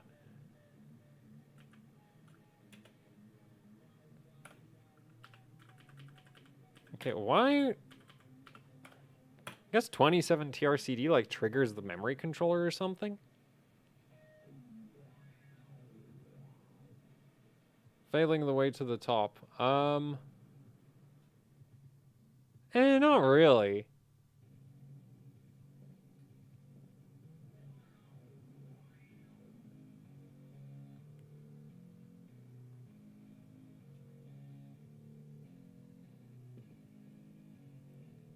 I don't think I even explain it so well.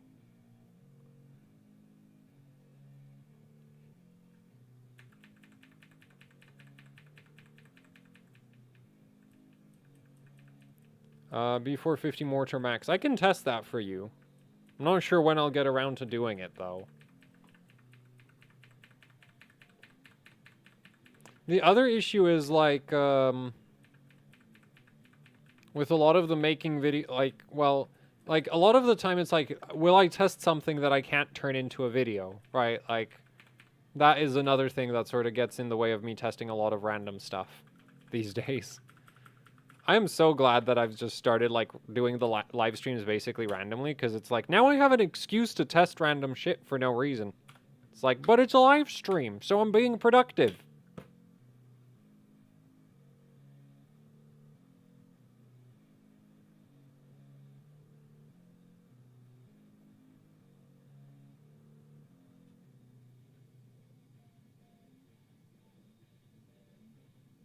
Yeah, well, by most YouTuber standards, I might be a RAM OC god, but compared to the people who work at, like, the actual memory, like, if you look at the memory like, the people who work on memory overclocking at the actual motherboard manufacturers, it's like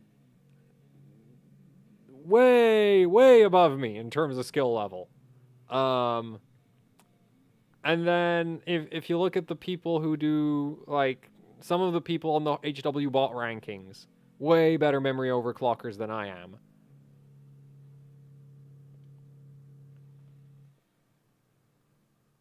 But compared to the average YouTuber or, you know, hardware reviewer, yeah, I must be like a freaking god of memory overclocking.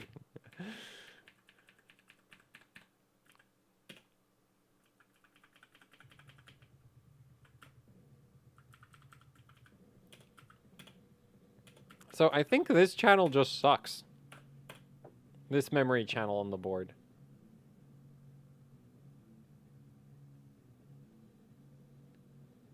You buying any eggnog? No.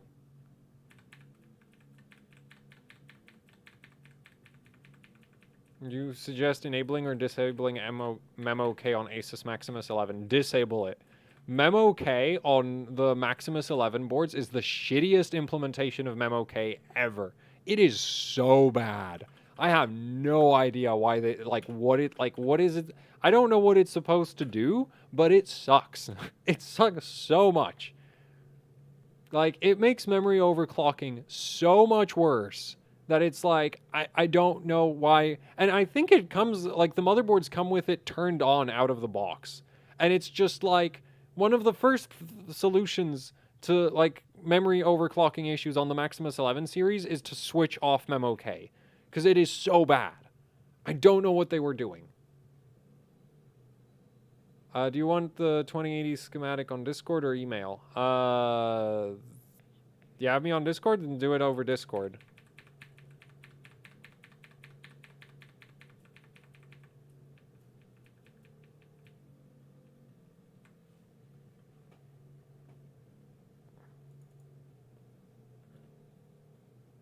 Oh, we're at 5,500.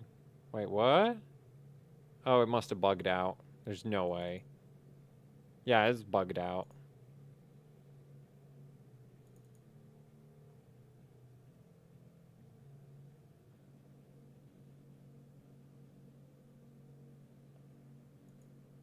Yeah, it's bugged out.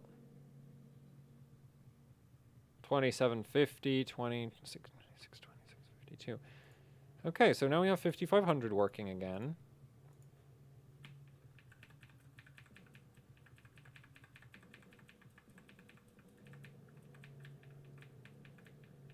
We got a 5950X to get some insane fire strike scores. Yes, that's why I'm so excited. Like, that's literally... Like, I'm gonna buy a 5950X. It's just like they need to get back in stock and not be overpriced. Okay, let's try 1.7. And 5,600.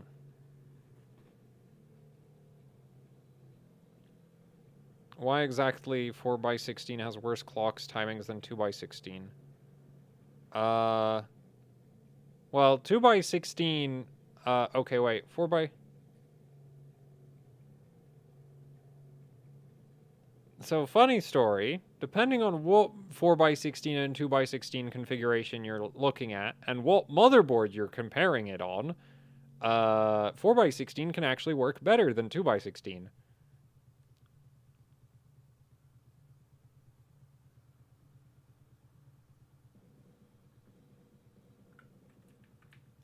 The second live stream with the Crucial 5100 is private instead of unlisted. Yeah, I opened up Firefox and then I clicked in the address bar, and that was a really dumb decision on my part.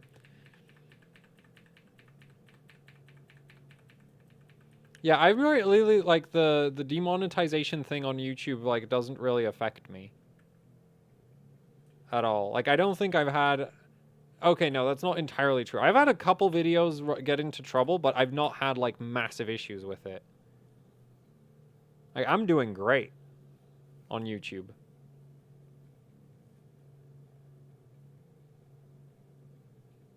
Spread spectrum is turned on by default because it's for compliance with EMI regulations.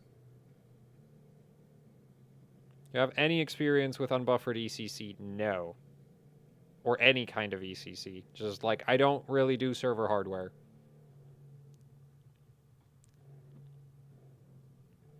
Dual rank 16x2 still overclocks better than 8x4 single rank. Unless you're on a T topology motherboard, in which case 2x16 sucks so much that, like, you have no idea how bad it can be.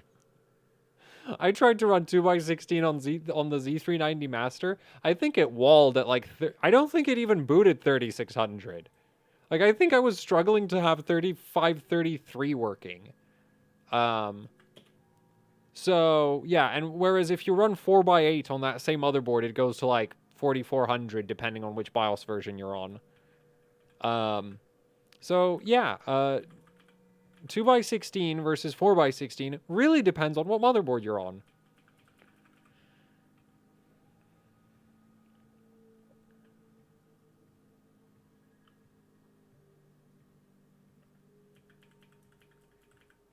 But if you're on a Ryzen system, then 2x16 clocks better than 4x6. Well, no, it doesn't actually matter in that case. Yeah, it'll always clock better in 2x16.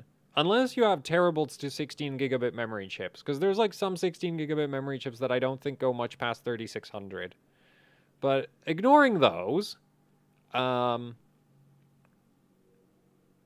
assuming the same memory chips, 2x16 is going to clock better than 4x16, because in 4x16 you have more memory ranks, be that quad rank or dual rank, it doesn't really matter.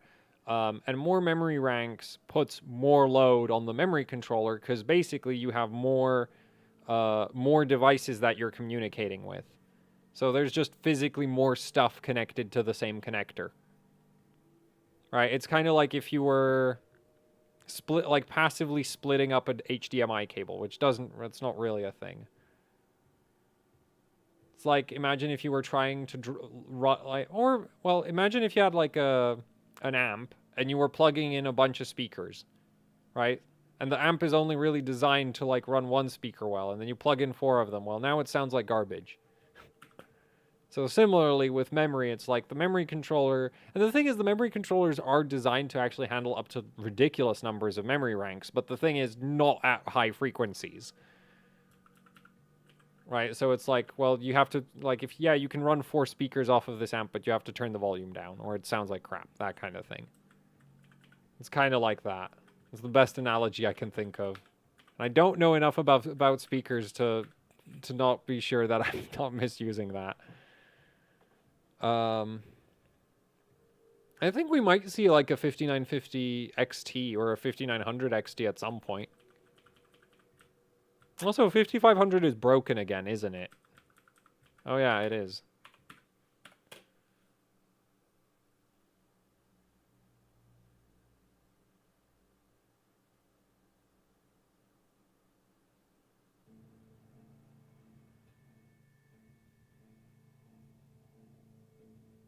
Currently Kent, thanks for the $10.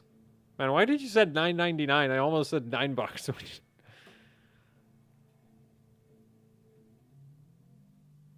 The only way not to get in trouble with YouTube is not post videos? That's wrong. I've not gotten in trouble with YouTube, and I post tons of videos. Like, the only issues I've run into is, like, somebody trying to copyright 3D Mark Firestrike footage, which wasn't even theirs. Does putting a filter on PSU cables do anything? When you say putting a filter, do you mean like extra capacitors? Because power supplies already come with extra capacitors in the power supply. Like some power supplies will have extra capacitors in the cables at the end of the cables.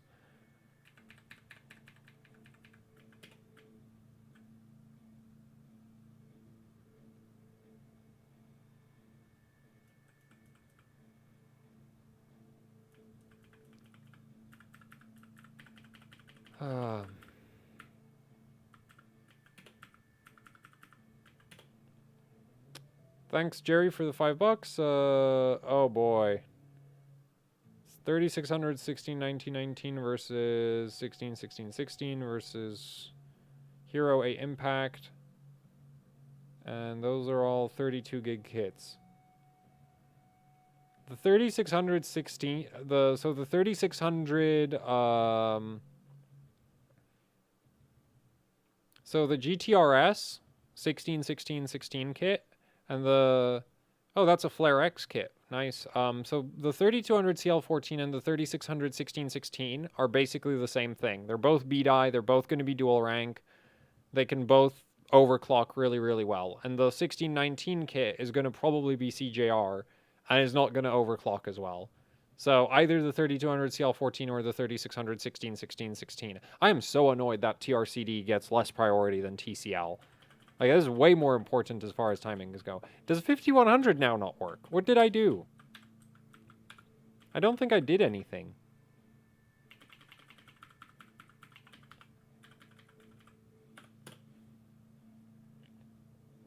Bill Watcho. Wait, Bill one chat. Thanks, Bill, for the 690. Thanks for all the tests. Do you think what do you think of the new Dark Hero coming out? I'm really interested in that, like, all-core overclocking, like dynamic all-core overclock thing that they have. I might buy one, maybe. I'm not sure.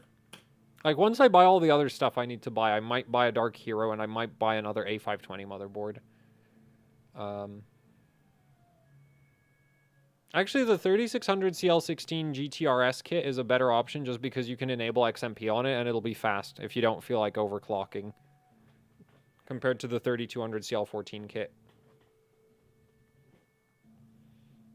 I love how people ask, like, which one is best for gaming when it's like, no.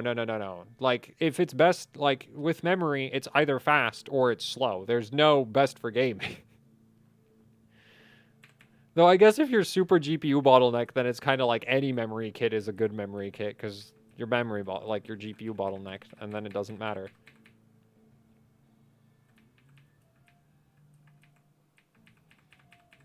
So the VTT DDR is apparently like not implemented in my BIOS version. They're like testing it or something, and on the like when they release the board, they're gonna add it.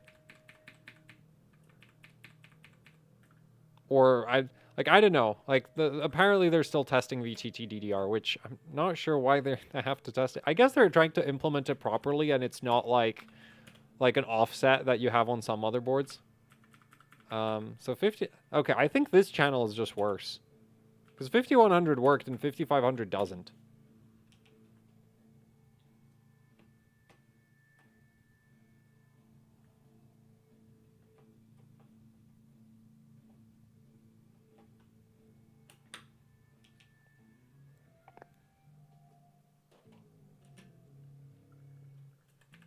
VTT DDR is for, well, it helps with stabilizing certain memory overclocks under certain conditions.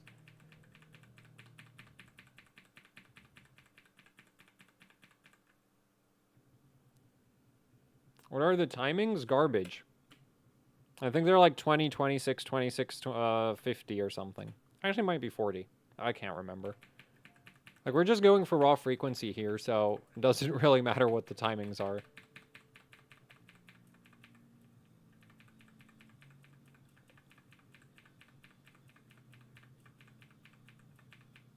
Oh, boots only one time right after I do a CMOS clear. Might be something wrong with the BIOS battery? Maybe try flash the BIOS? I don't know. That sounds like a really weird issue. Any RAM suggestions for Zen 3? Buy the same memory kits I recommended for Zen 2. It's the same damn memory controller. And basically any memory that does 3800 CL14 also does 4000 CL15. Or at least like well, the thing is you can't really run 4000 CL15 on Ryzen because gear down mode, but you can run 4000 CL16, or you can run, or if you're really lucky, you could maybe do 4014.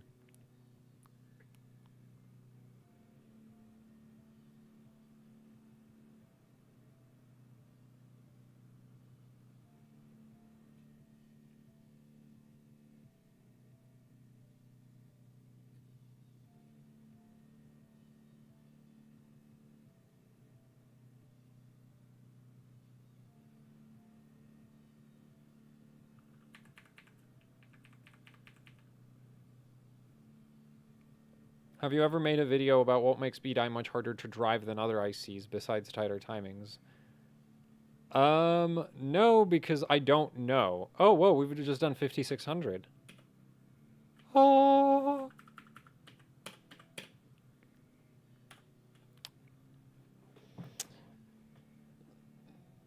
So, yeah, no. Like, I straight up don't know. There's it's got to be something to do with how BDI.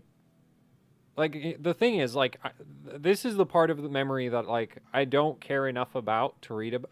Well, I think I might have read about it and then just, like, forgotten it, or I might have read it and just didn't understand it. One of the two.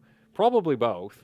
But, yeah, like, it's gonna do with how the memory actually, like, receives data from the memory controller and how it sends data back to the memory controller.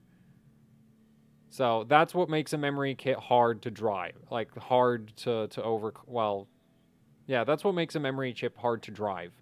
Just like, because ultimately the memory controller needs to send a signal to the memory stick, and the memory stick needs to like not screw it up when it gets there, and the memory stick needs to send back a signal and it has to not get distorted before it gets back to the CPU.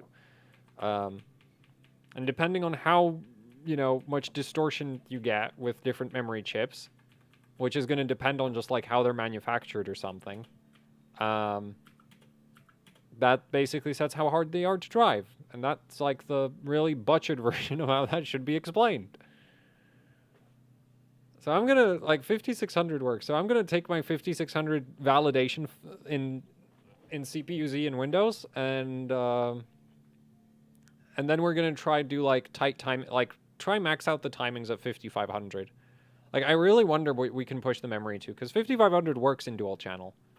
I don't know what FCLK, well, we're probably going to be stuck at like 2000 FCLK or 2100 FCLK. This is fine, right? Like, hopefully MSI gives me a BIOS that stops sucking eventually. Oh, 5600, lovely. So now we can just go to Windows. Menus HU, what the hell is, that is a really big number. But I don't know what currency that is, so I'm going to assume it's not that much. I don't know. Anyway, thanks for the 2400 whatever. Have you ever tried overclocking mismatched RAM with different memory dies? Yes. I have a video about 24 gigabytes on X470. And the way I ran 24 gigabytes was I mixed a kit of B die with a kit of E die. And that actually was kind of okay, except for the timings being E die timings instead of B die timings, which was kind of like E die doesn't time as well as B die does. But that was actually a memory configuration I was strongly considering for my daily system, that I would run 24 gigs of B die plus E die. Because one, it was weird, and two, it was like it would actually fit my memory requirement, like my memory capacity requirements. But the thing is, sourcing E die by the time I wanted to do that was really difficult. And I didn't want to use like the E die sticks that I was using for that video, because those are really cool sticks, and I just kind of want them to sit around in my collection, not live in my daily computer, which is made up of spare parts. So I was like, oh, I should just go source some like nice, 4 gig E die sticks. And then it was like, but they don't make those anymore. And I was like, oh, hell. But yeah, so I've run 24 gigs E die. I think it did like 20, might have done like 33 CL14 or something. It was with a 2700X, so you couldn't really push it that far. Man, 2800 on air. These APUs are great. Absolutely great.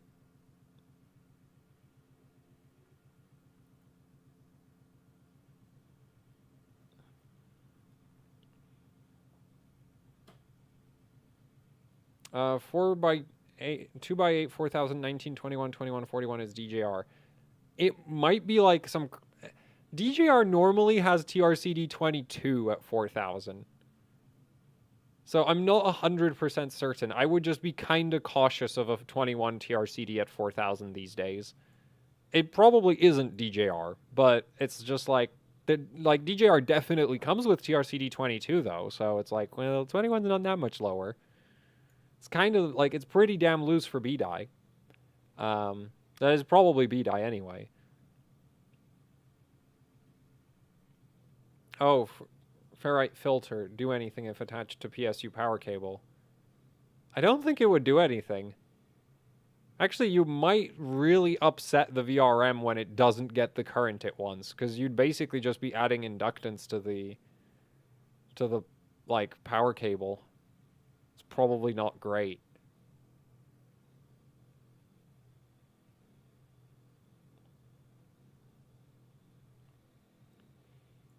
Anyway, so I'm going to validate that. Name.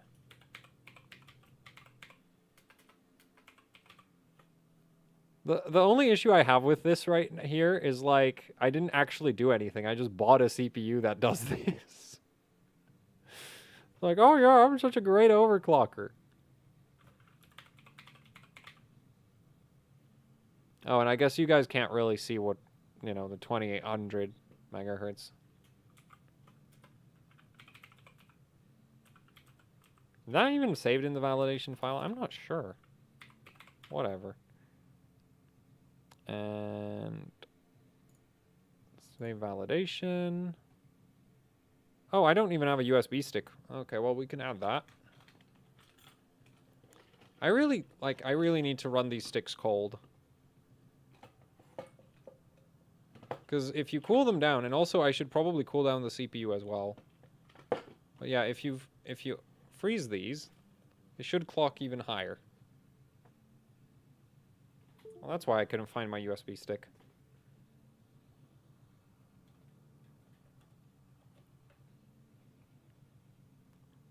I'm gonna save it here. Yes. Man.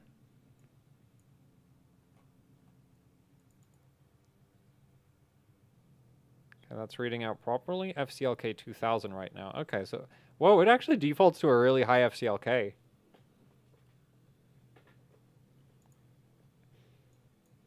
Anyway. So yeah, that's 5600 done. Man, these sticks are ridiculous. LN2 depends on the CPU, but I think for most DDR4 CPUs it helps. Except I think first gen Ryzen, like first gen Ryzen gets really upset if you put it on LN2. So now we're gonna try like tight timings at 5500.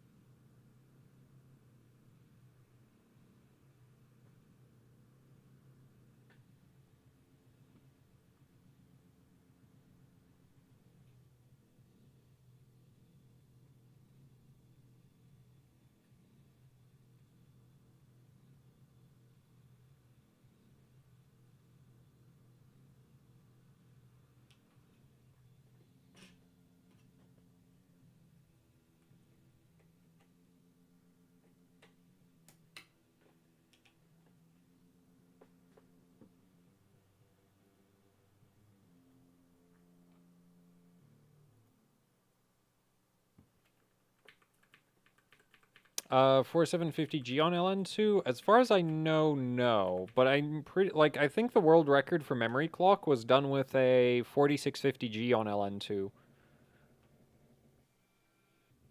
Like, it was done on one of these APUs.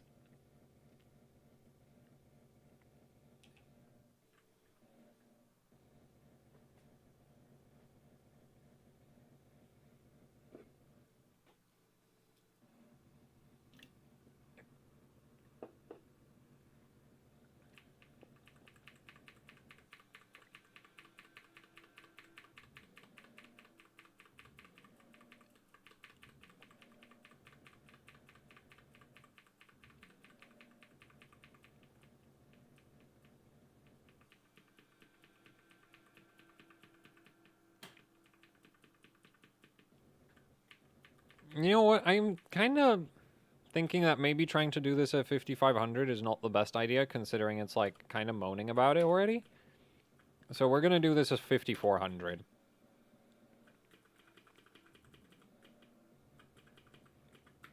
Trying 50. And 1.6. 1.25.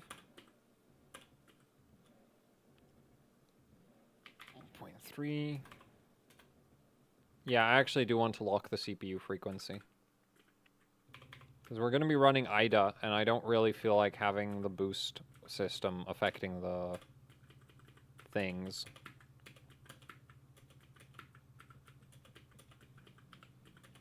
And this time, I'm going to remember to save a profile.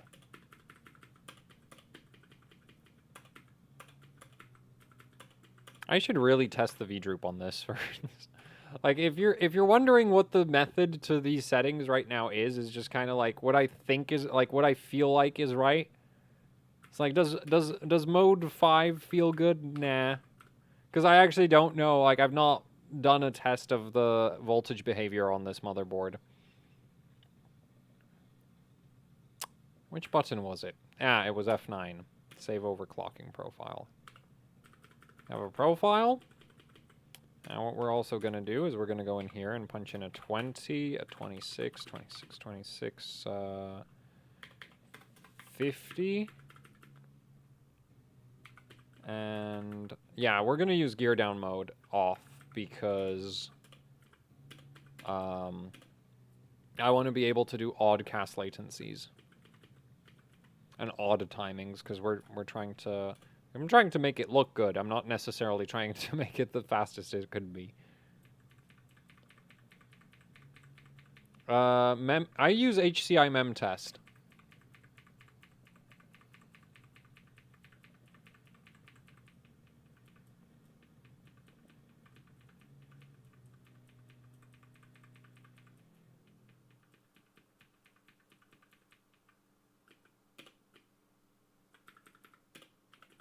Okay, so now we're just going to run IDA with 5400 to get a baseline of, like, how does this even behave. I hope my IDA version isn't too old.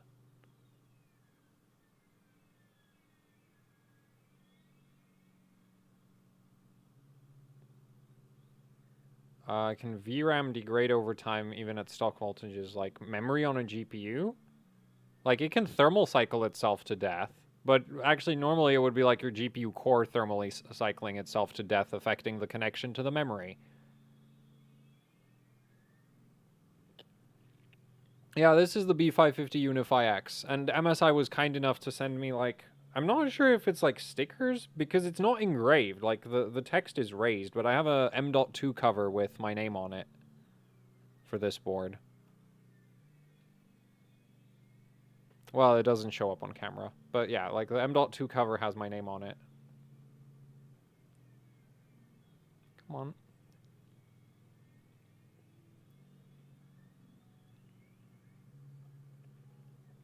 So let's run some IDA.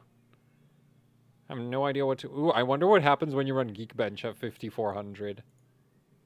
It'll probably crash, though, if I tried to do that.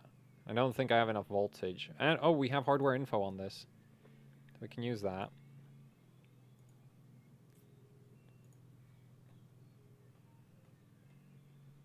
Because I actually want to see the volt... Well, if we try to run Cinebench, it's going to insta-crash, right? Which Cinebench? Oh, this is 15. Okay, actually, 15 is going to finish faster.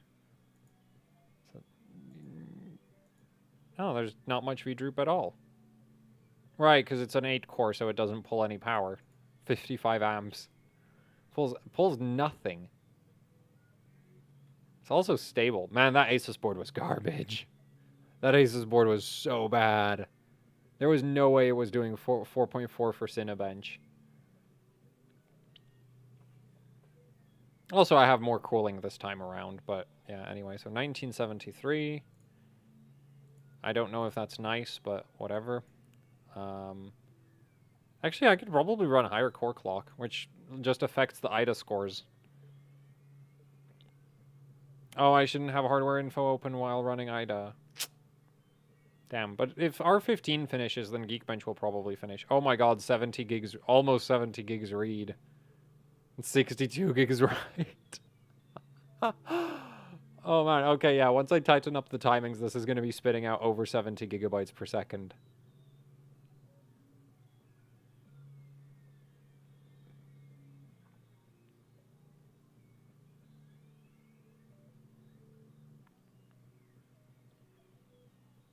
And the latency is absolutely terrible. Oh my god, how is it so bad? I think it's actually because hardware info was open.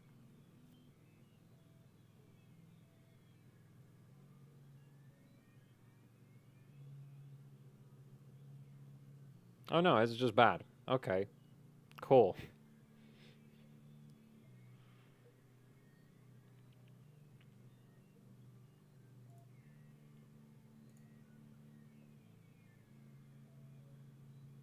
I'm gonna test iGPU performance. Well, the thing is, I don't think I have drivers. Yeah, I don't have drivers on this OS, so we're not gonna test the iGPU with this right now.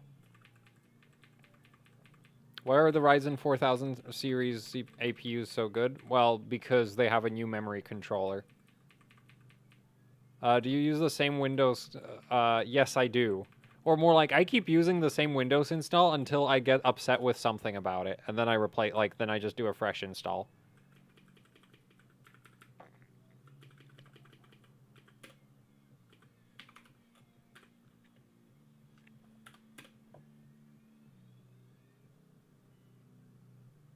What AGSA you have on the Unity? I have no idea.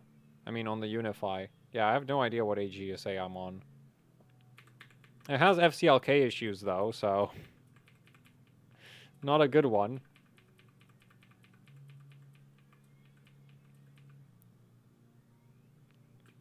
The thing is, the QVLs depend on what the motherboard vendors actually tested, so a lot of the time they might just have not just tested all the same kits for the 5000 series. Like, they might have tested new kits for the 5000 series that didn't exist when the 3000 series was coming out, or they might have not tested all the kits that they tested for 3000 series.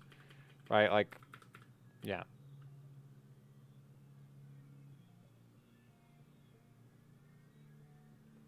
No, the APUs can do high FCLK because they don't have to go through the substrate. But the high memory clock is just because they have a new memory controller, whereas everything else still uses the Zen 2 memory controller. There's no way it's doing 16 right now. What volts are we at? Actually, 5400 CL16. Will it boot? No. Okay. Man, that would have been insane.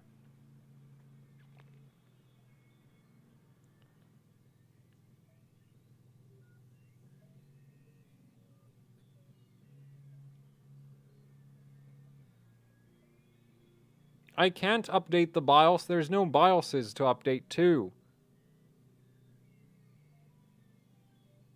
The board isn't released yet, unless they recently added BIOSes to the website.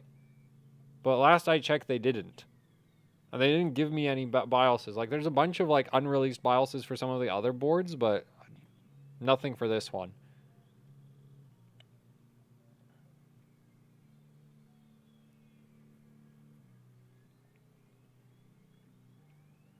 You know, the funny thing about the memory controller is actually the final part of the memory controller that drives the memory chips is probably not benefiting from being on 7 nanometer, like, at all.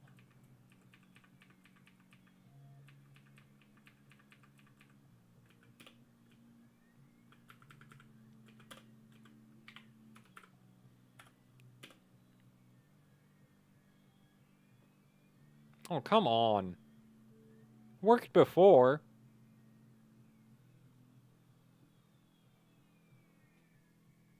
External power stabilizer. You mean like, something that converts to, like, pure sine wave? Like, wait, man, what's it called?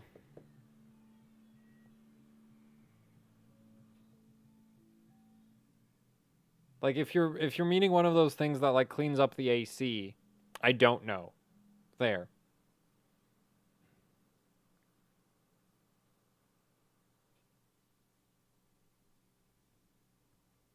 What do you actually think about this board? Like, right now, I don't know.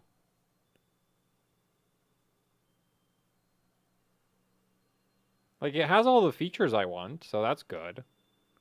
But I've not done much with it, so, like, I've used it for 2 hours. That's not enough time to decide if I like a motherboard or not.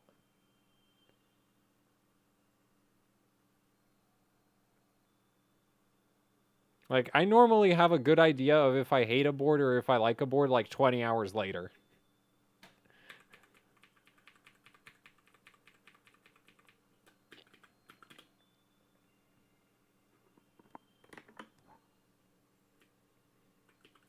So it still doesn't want to do 5400. What the hell? Did I break something? I did raise the memory voltage, but that should have... Oh, wait, we're on... yes. The... Yeah, it's going to be the memory voltage. I might also need VTT DDR control. And that's not available on this BIOS. Man...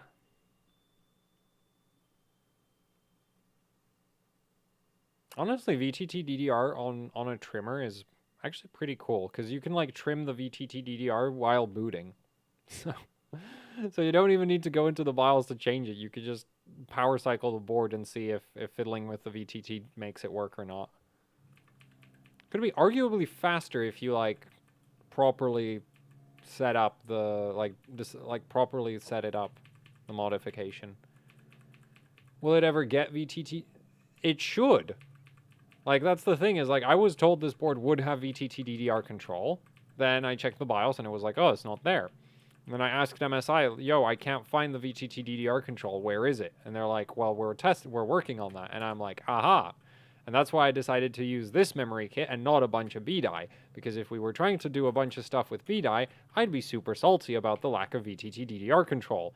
Like, already. But right now, I'm just kind of thinking, like, oh, yeah, that might have been useful, wouldn't it?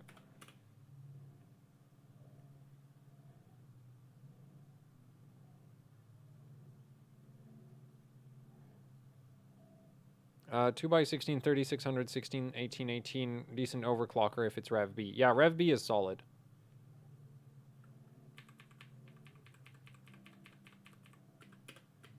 Okay, so it is just straight up like a voltage problem. Lovely. Amazing. So can we still boot at 1.65?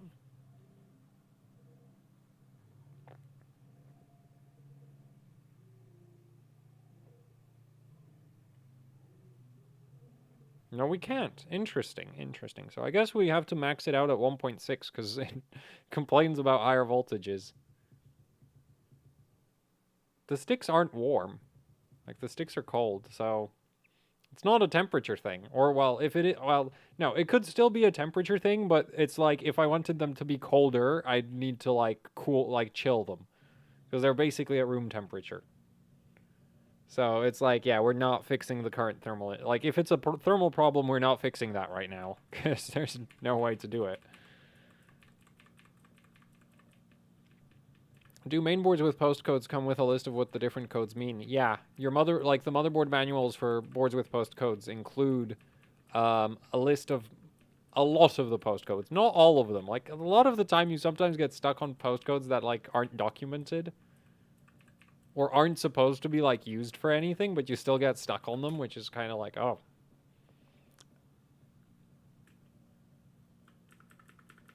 But the thing is, like, a lot of the time you use the postcode, like a lot of the time I use the postcode more to get, like, a feel of what is supposed to be happening during the post process rather than knowing exactly what the error is.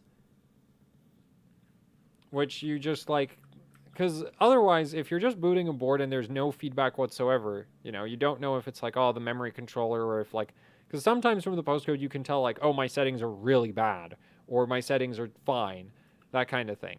And without a postcode, you can't learn that kind of stuff because there's no, you know, you're not getting any extra information. How does VTT-DDR work? Generally, lower VTT-DDR is better. But there's also, like, a sweet spot effect with it that's super, well, depends on the memory chips. So, opinions on DJR. I haven't used DJR. I really wish I had some DJR, but don't have any and haven't had a chance to play with any. So, can't give you any opinions on it because I've never worked with it. I want to try that. Does that work? Oh my god.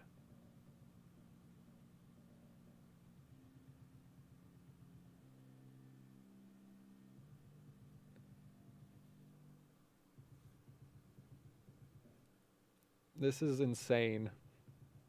Oh, wait. No, it worked. Oh my god, yeah, these are insane.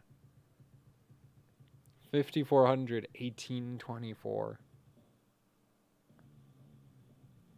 It's a shame that there's, like, one CPU, like, there's, like, one lineup of CPUs that can do this, and they're not even released. But, still, oh my god, can we run Geekbench with this? I don't expect a good score, but, like, can you run Geekbench with this? My socks are black. I don't know why you're so interested in them. Thanks, Jerry, for the $5. FlareX 3200 is 194. 3616 is 259. Speeder, tighter timings. If you're overclocking those kits, they overclock the same. If you're running them at XMP, the 3600 CL16 is faster.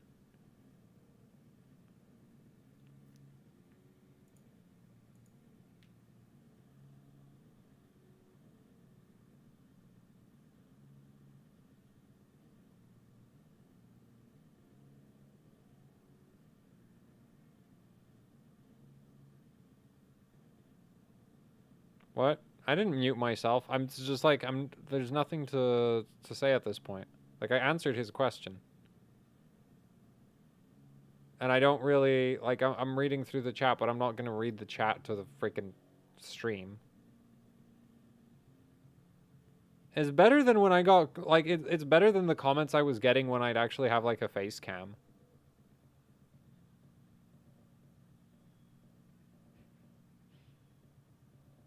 Which is not actually the reason I don't have a phase cam, is because of the comments. Like, I didn't really care that much, but the thing is, it's a pain to set up a webcam pointed at my face, and so it's like, yeah, I don't feel like looking at myself.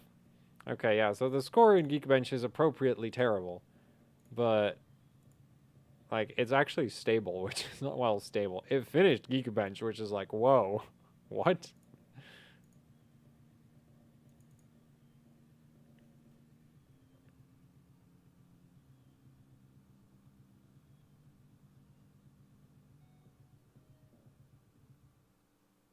I used to go to like an American international school. So that's like, I went most of my life to an American international school. Could you expand more on AMD 5000 series BIOS issues? No, I couldn't. I don't have any 5000 series CPUs.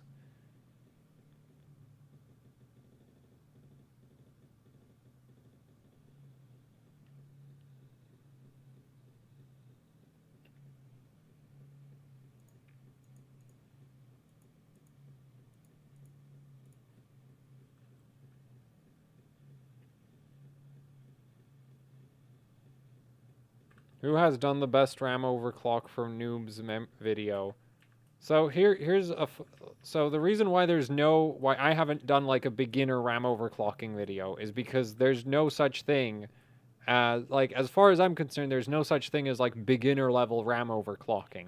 Because there's only that many, like, the only settings you have are the timings, which there's no magic rules to those, and the frequency. And there's no magic rules for that either. It's like, you either know what memory chips you have and what they do, or you don't, and if you don't, then you just have to go through trial and error.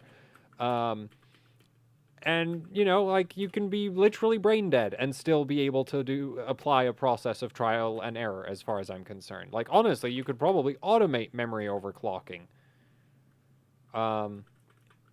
It's just, like, very difficult to do that.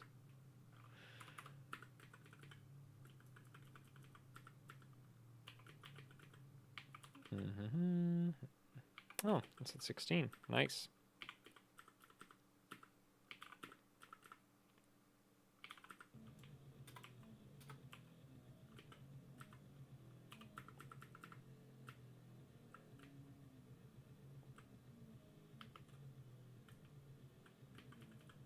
Okay, that should work, but I'm going to save a profile.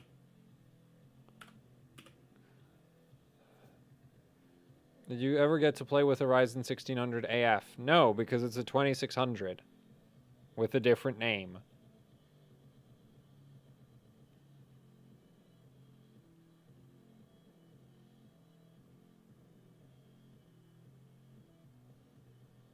Yeah, like, memory overclocking is just patience and trial and error, and having a method to it.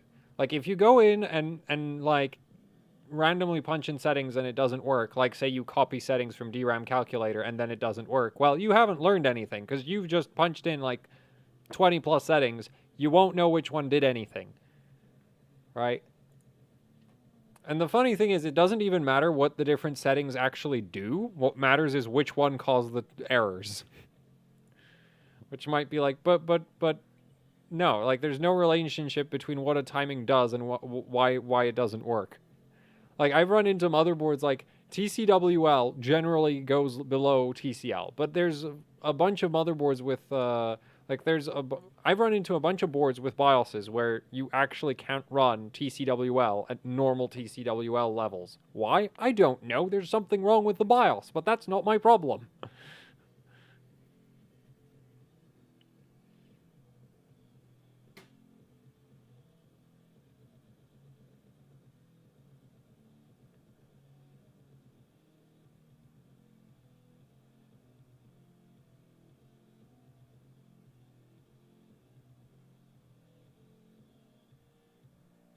For the first time a few days ago, I got a corrupted OS while overclocking my RAM. Yeah, RAM overclocking tends to destroy operating systems, especially Windows 10. Have you done any videos on Hynix DJR, and if not, do you plan to do any? I'd love to do some videos on Hynix DJR, but time. As I mentioned earlier in the live stream, these days AHOC is not so much limited by resources as it is limited by my lack of motivation and, like, effort. So, yeah, that's a real problem. Yeah, so the memory performance is still terrible. But, man, it's running 5400. Like, oh my god. Have you ever tried tweaked GDDR5 timings for crypto mining? I don't do crypto mining. I have tweaked timings for benchmarks. But mostly just copying memory timings around, like memory timing straps. I've not adjusted like individual timings.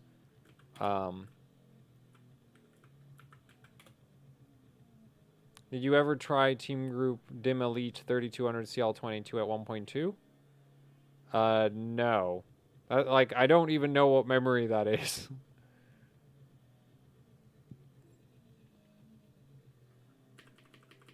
This is probably unnecessarily high. Man, these dims are just ridiculous. Absolutely ridiculous.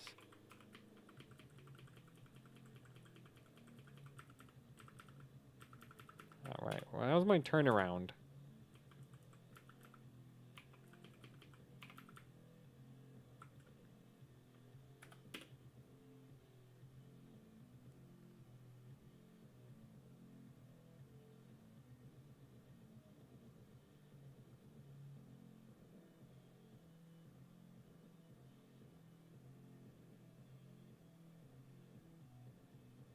What does auto do? It depends on the motherboard. But it'll load up like normally, so normally what it's supposed to load up is JDEC normalized timings or the XMP profile timings. And there's some exceptions to that, like some motherboards will actually load up more aggressive or actually looser or more aggressive timings depending on what the motherboard vendor like is trying to achieve.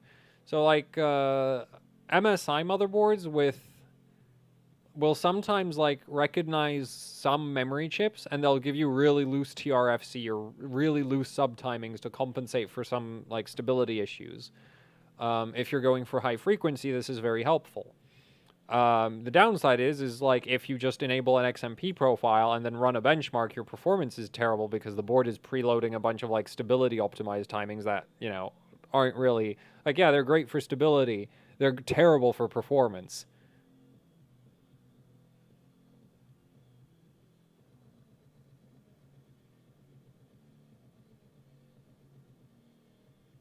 What if a timing works but LinPack can't pass the stress test? Then it's not stable.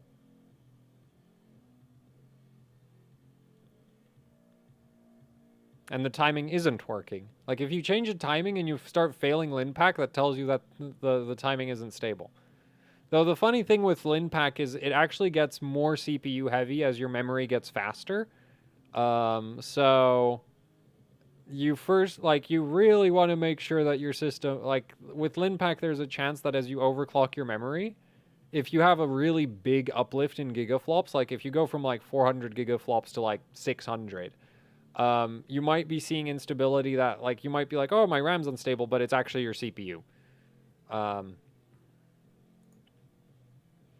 So that didn't do anything for Geekbench performance, which I'm kind of annoyed about. I wonder if IDA is going to spit out 70 gigs now. I guess I could push the FCLK a bit more.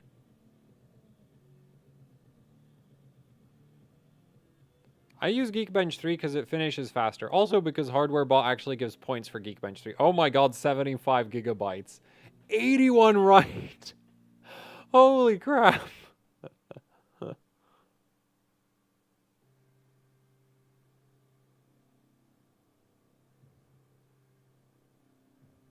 Holy.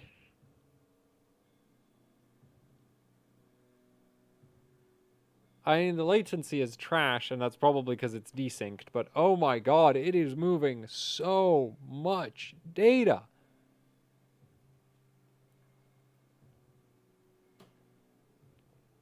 Like, it's doing 70 and 75 gigs on 2 memory channels for read. Now, admittedly, read doesn't reflect real-world performance that great. Well, like, the copy test is more useful, but, like, that's a big number.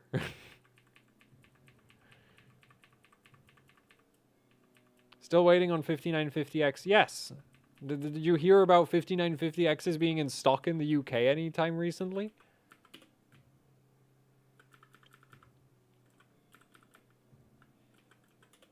Okay, let's see what else I can tighten up. Well, we can try CL17.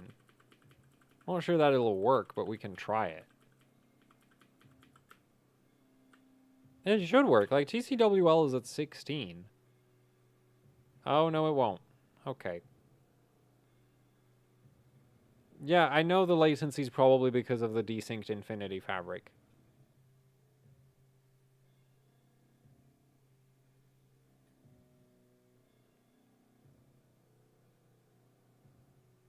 What? Oh, for the Intel thing? So the reason I was going in 133 megahertz increments was because those are generally the most, well, the 133 ratios are generally the most stable, and also it, like, the difference between like, it gets me to the frequencies I wanted faster.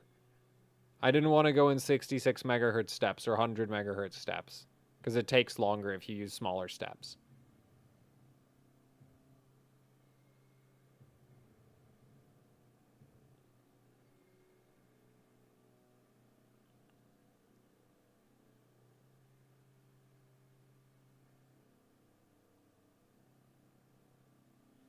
How do you know which topology your motherboard has? You can kind of tell from the QVLs sometimes. You can also tell from the motherboard manual sometimes. And you can also sometimes just physically look at the motherboard. And on T-topology boards, you can see, like, if the boards aren't using a shielded memory topology, you can literally just look at the traces and see if they are, like, daisy-chained or not. Well, like, you can just look at the traces. Would you help with overclocking RAM if I paid you 25 an hour? I don't really feel like doing that.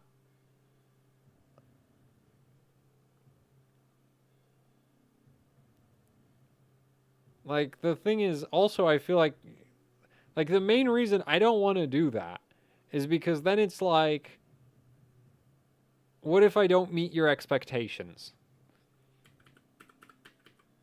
And also, like, you need to stability test it, and that takes several hours, and it's just like if you're doing it for daily, like, you need to stability test it, and that's just like, I'm like, and it's not that you need to sit there and watch the stability test, it's just that you do need to let it run for several hours normally. And yeah, so that's like super annoying to do, if that makes sense. 14, 15, 15, 36 is good. Yeah, like, that's good. Easy money. Yeah, the thing is, but above easy money is just like, that's no. Like, that's just a no from me. Thanks for the 100 rubles? My PC refuses to run NFS heat while my 10700K is overclocked to 5.3.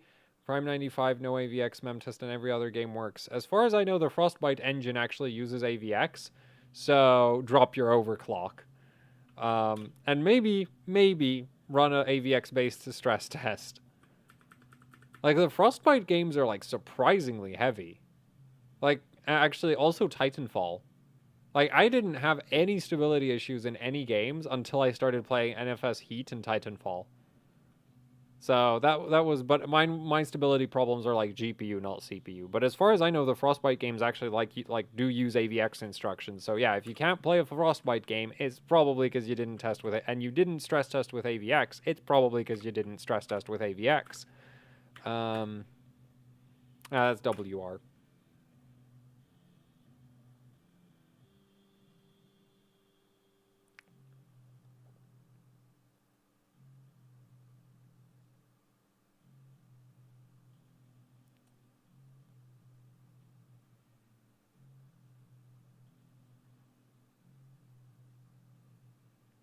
Also, I'd like to point out that the difference in performance between 5.2 and 5.3 gigahertz is basically nothing.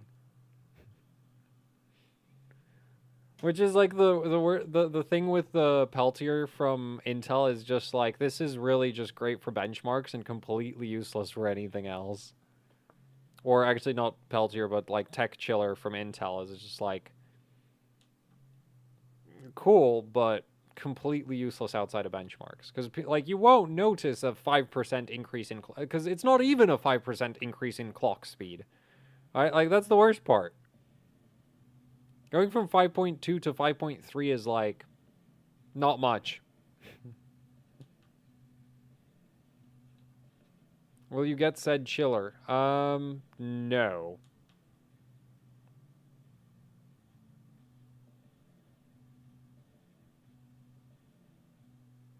Like, for day-to-day overclocking for memory, I normally stick to 1.5. For benchmarking, I don't really have a ceiling. Or, well, no, I like it. I get concerned at, like, 2.1 volts. That's when I start getting concerned.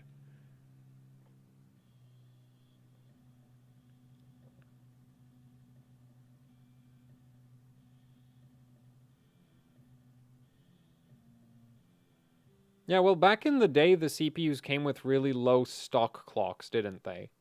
So, you like the 3770K going from 3.5 to 4.7, yeah. Like, Intel could have honestly shipped 3770Ks with, like, a 4 gigahertz stock clock if they had wanted to, but they didn't. So, Roy Oscar, thanks for the 500 Norwegian kroner, I think. Thanks for your massive knowledge. I am currently building a Peltier rig for my 3090 2000 watt Peltier system. Oh my god. And I will also cool my memory to about 10 degrees C. 3800 CL14 kit. What overclock would be best for gaming, higher megahertz, or timings? What CPU do you have? Also, why would you build a 2000 watt Peltier system? Like, just get phase change at that point. What is wrong with you? Like...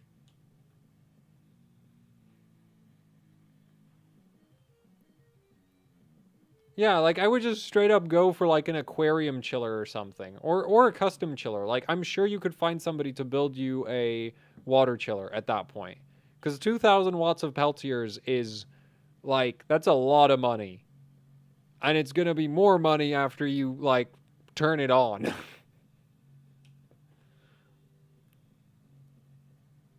Like, it'll actually, like, at least you're a reasonable guy and, like, you know, have a adequate amount of Peltiers relative to what you're trying to cool, which is a 3090. Because a lot of the time I have people who come up to me with, like, I'm going to build a Peltier system with, like, 500 watts of Peltiers for a 300 watt CPU. And I'm sitting there like, yeah, that's not going to work. It's going to be basically the same temperature as if you just water cooled it.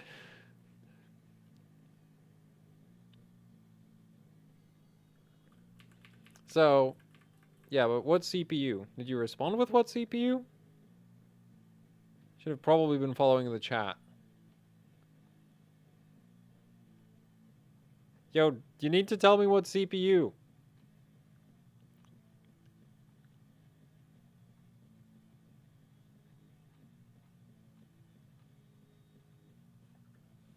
Also, I need to clear the BIOS, apparently. 9900K. Then you'll probably... Well, depending on what motherboard you have with the 9900K, you're probably aiming for, like, 4266, CL16, CL15, or 4400, CL16, CL17, that kind of thing. Like, the thing is, it's not really, like... Because here's the thing, your timings are measured in your frequency. So, it doesn't, like... Basically, as long as you're, like... TCL to clock speed rate, like your timing to clock speed ratio is the same. You just keep gaining performance as you increase clock speeds. Wait, are you also chilling the 9900K with that Peltier monstrosity? Because you might want to get... Well... Actually, no, you wouldn't necessarily... Like, you wouldn't actually have to do anything, because as long as you don't run, like, Prime 95 and, like, Furmark at the same time, that would be fine. If you did run Prime 95 and Furmark at the same time, you're going to have a really bad... You might have a bad day, but...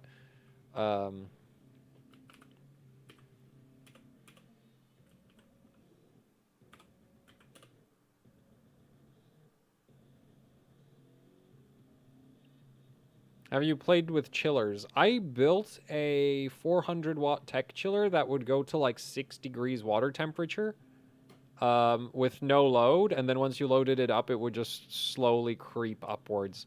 Because like the problem was I didn't have the hot sides cold enough. My hot sides were sitting at like 60 degrees, which is just like, no.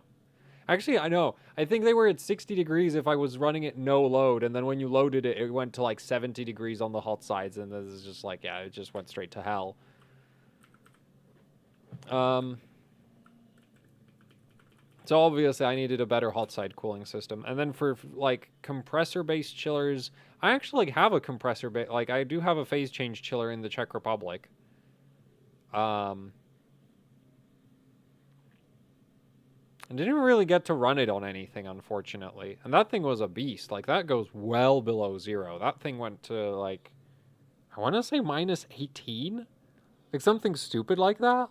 Like, it was, like, you couldn't run it on, like, it came, like, the guy who I bought it from also sold it with, like, a beast of a pump. Because, like, once the coolant gets to 18 degrees, it's really hard to pump it. So, yeah.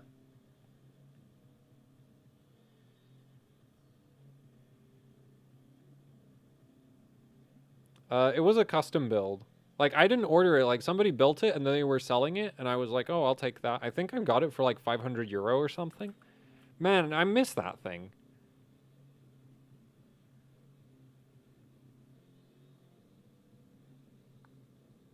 Like, that thing would be so cool to have these days. Well, not in my current flat. If I had that in my current flat, that... like, it's bad. Like, my current flat is too full of stuff as is. If that chiller was here, that would just be disaster, but... yeah, that thing was a beast. I definitely want to do more stuff with chillers in the future. It's just like, yeah, I don't have that one anymore. Not here, anyway. Let's try that. Micron D-die. I don't know anything about Micron D-die, so yeah, you're kind of on your own with that. But I'd probably stick to 1.4 for, like, if I wanted to be extra safe, I'd stick to 1.4.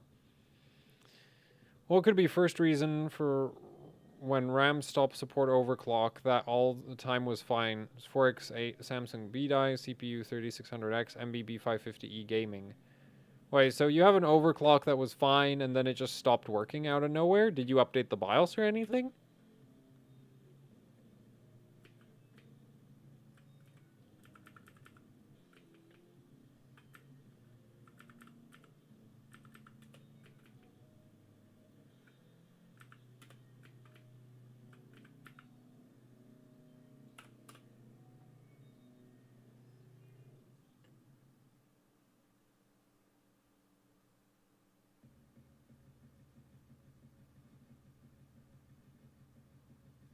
I don't think he degraded the CPU.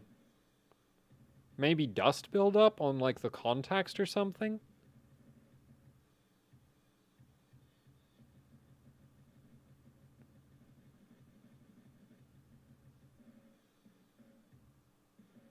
Like, I'd probably clean the board and, like, reassemble the system and hope that it starts working again. You do a simple step-by-step tutorial for beginners just to achieve a slight overclock. I think I've done videos where I've taken memory kits that I don't know how they behave and overclocked them from 0. It looks basically the same as if I'm overclocking a kit that I know what I'm doing with. Except, like, the thing is, it's an hour long. Like, RAM overclocking is mostly about having way too much time. Or really bad or you're really bad at prioritizing things. First OC RAM before CPU. I would do CPU first and then RAM, because generally the CPU clock is more important than RAM clock, unless your RAM is really, really, really slow. So what's the best frequency? 5600? Yeah, it topped out at 5600 and I didn't feel like fighting it for more. Especially since the BIOS isn't, like, finished.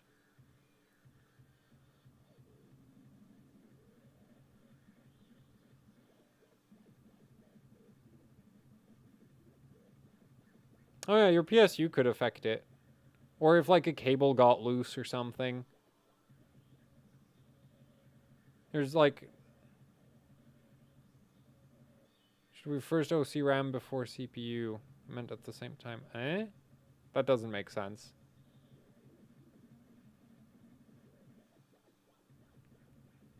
I would do them separately. Like, I would do my CPU, and then I would do my RAM. Okay, still just 8700, so yeah, this isn't doing so good in terms of performance. But the clock speed's ridiculous. I wonder what IDA's gonna spit out now. Also, I'm kind of worried that maybe my IDA version is a bit outdated for the APU. And it might be scoring wrong. But as far as I know, that's mostly the cache tests that are, like, subject to that kind of thing. 77 gigs almost.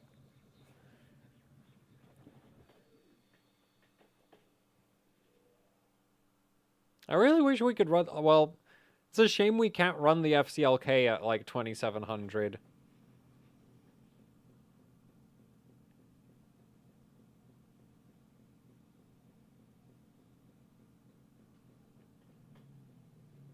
Yeah, I set my my personal best for memory frequency on today at 5600. Oh, I should have taken a screenshot of that, I guess. Oh well. Impact on FPS? We can't run any we can't run any benchmarks. I don't have drivers. Yeah, the latency's trash. I think it's because it's desynced. Which we can test that.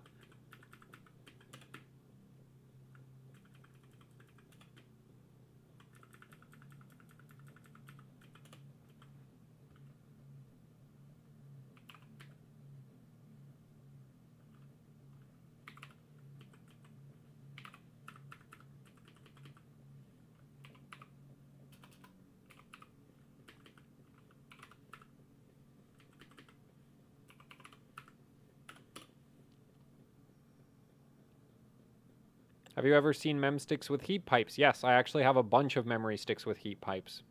Because I found them on eBay for cheap and I was like, oh my god, these are so cool. I wanted to do a video about them, but then like 30 series came out. I also have some memory sticks with an DDR3 memory sticks with like 2-volt XMPs. Actually, they're pre-XMP, so it's not even XMP, it's just like 2-volt DDR3 memory sticks, which is like... yeah, that is way above the DDR3 spec. Did it crash? No, it was just being stupid. So I wonder if the latency's fixed now.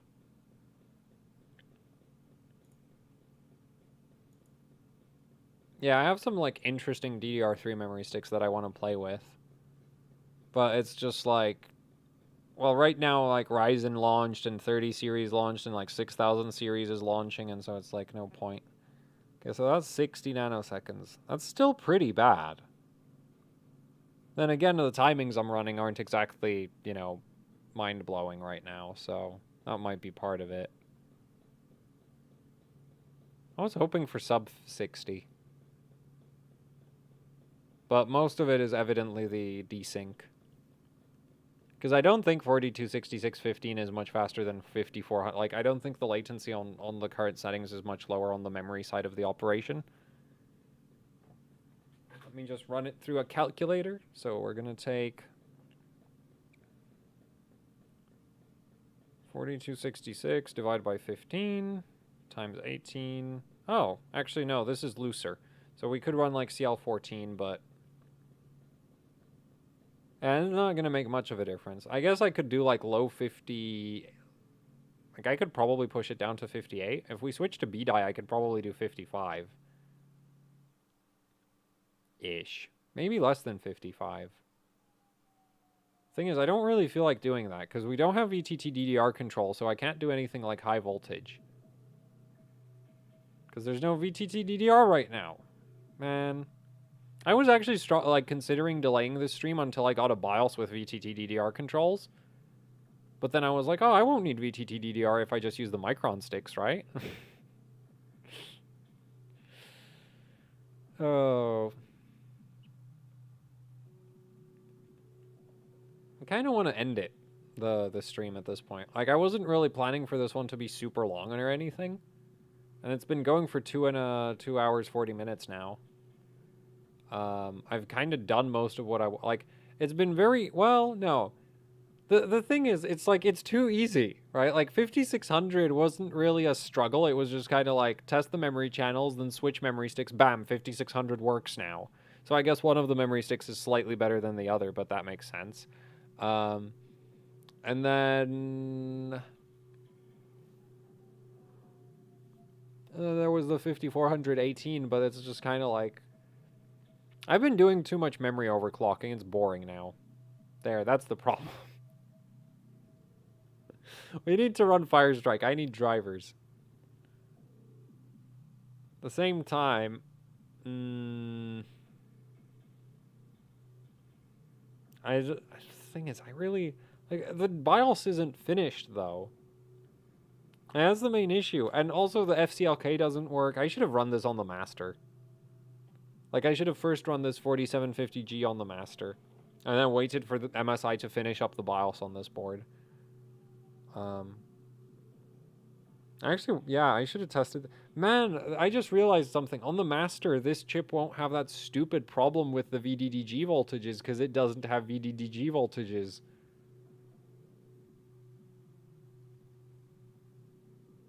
I really need to run this on the master.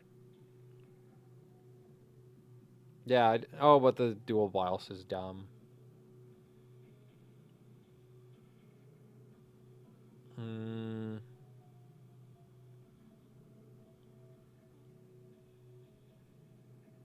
Go get the master. We wait. Nah. I'm feeling like... The thing is, I also need to start working on, like, GPU PCB breakdowns again, or I'm gonna be, like, mega... Well, by the time the 6000... Like, I still haven't done the 3080 Strix. Yeah, I really need to do the 3080 Strix. And there's also the 3090 from Colorful that looks kind of cool. So I need to do those two at the very least. Because they're neat.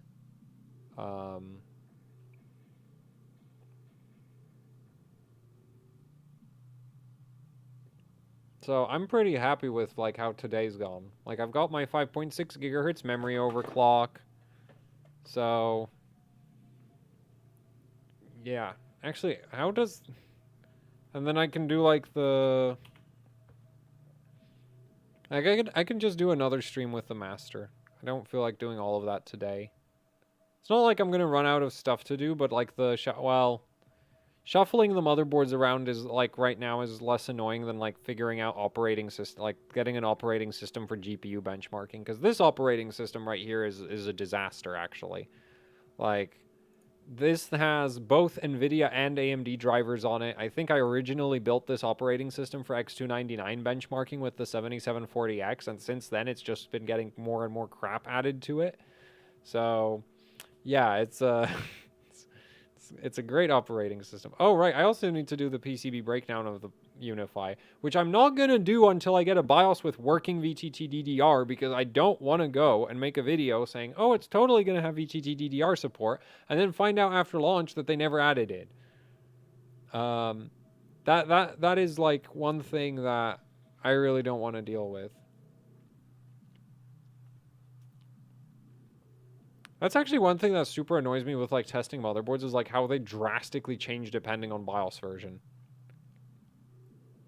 Like say the Maximus 11 Gene, for the longest time, it had absolutely a terrible support for a lot of my memory sticks, and then there was a BIOS update, and bam, it's suddenly amazing.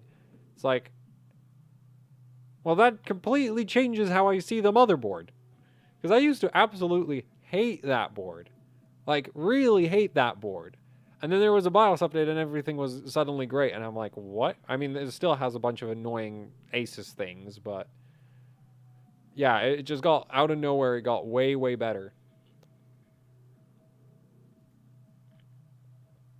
Wait, I just validated 2800 on air, right? Because 5600... Yeah, oh my god!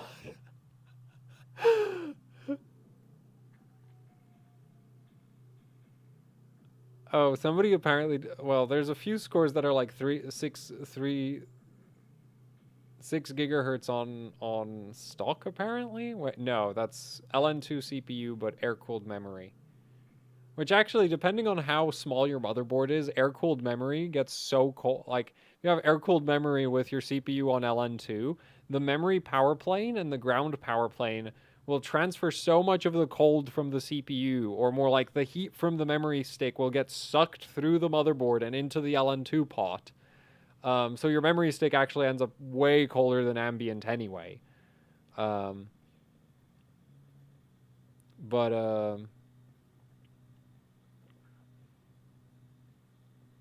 yeah, so I just got a freaking 2800 on air cooling.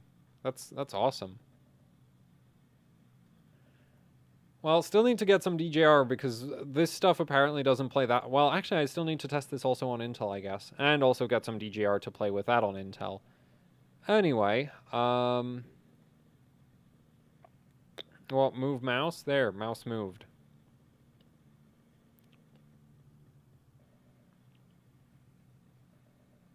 $6,800 Sapphire Nitro plus when? I don't know. I don't have a Sapphire contact.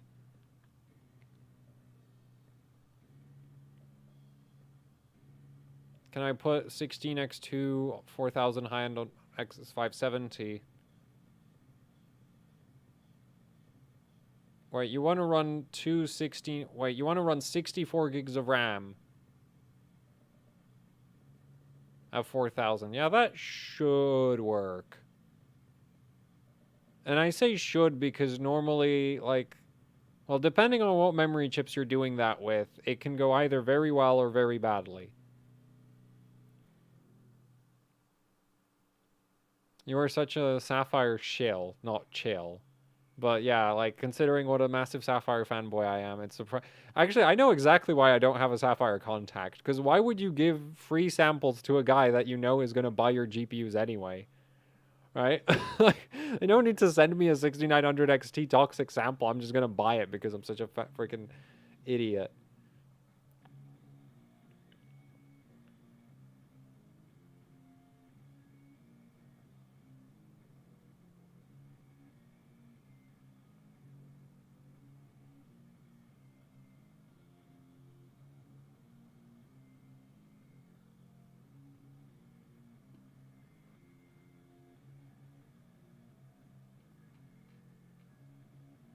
Okay.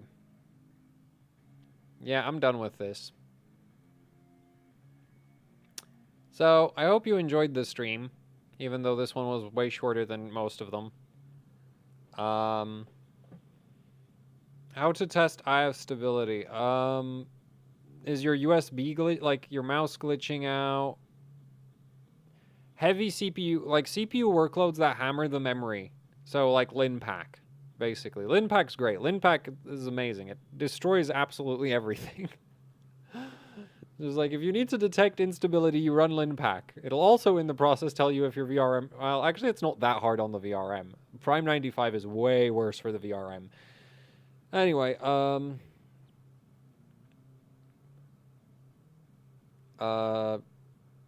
I'm not going to judge any motherboard for 5000 series because I've not used any 5000 series on any... Like, I don't have a 5000 series to test. I've been kind of toying with the idea of getting a 5600X just so that I can test out some motherboards and form an opinion on, like, motherboards with 5000 series.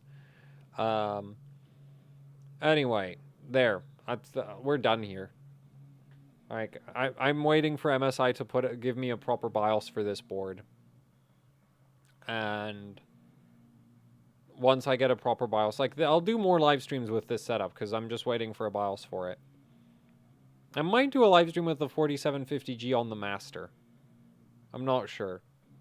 Like, like, the issue is there's no plan for the stream. So there might be a stream with this chip again on the master. There might not be. And yeah, so thank you for watching. Like, share, subscribe, leave any comments. Actually, you're not going to get to leave any comments because it's going to be unlisted. But yeah, that's it. I'm just going to hit the stop button at this point, or it's never going to end. No, you can't super chat at the end of the live stream. What is wrong with you? Hi, greetings from France. Do you want my old PC? 10 years still in use. P5Q, E7. I don't know what an E7300 even is, so I'm gonna go with no. But thanks for the offer though, and also the €5. But yeah, no, that's too old. Like I'm straight up not doing LGA 775 because it's like I have enough old junk as is. I don't need to add LGA 775 to it. I think that's 775, right? I don't even know. Well, thanks for the 50 Norwegian kroner, Roy, but you didn't actually send a super chat, so yeah. I mean, well, you didn't really send anything, so that's fine. Um, so I'm hitting the stop button now, so don't send anything. Goodbye.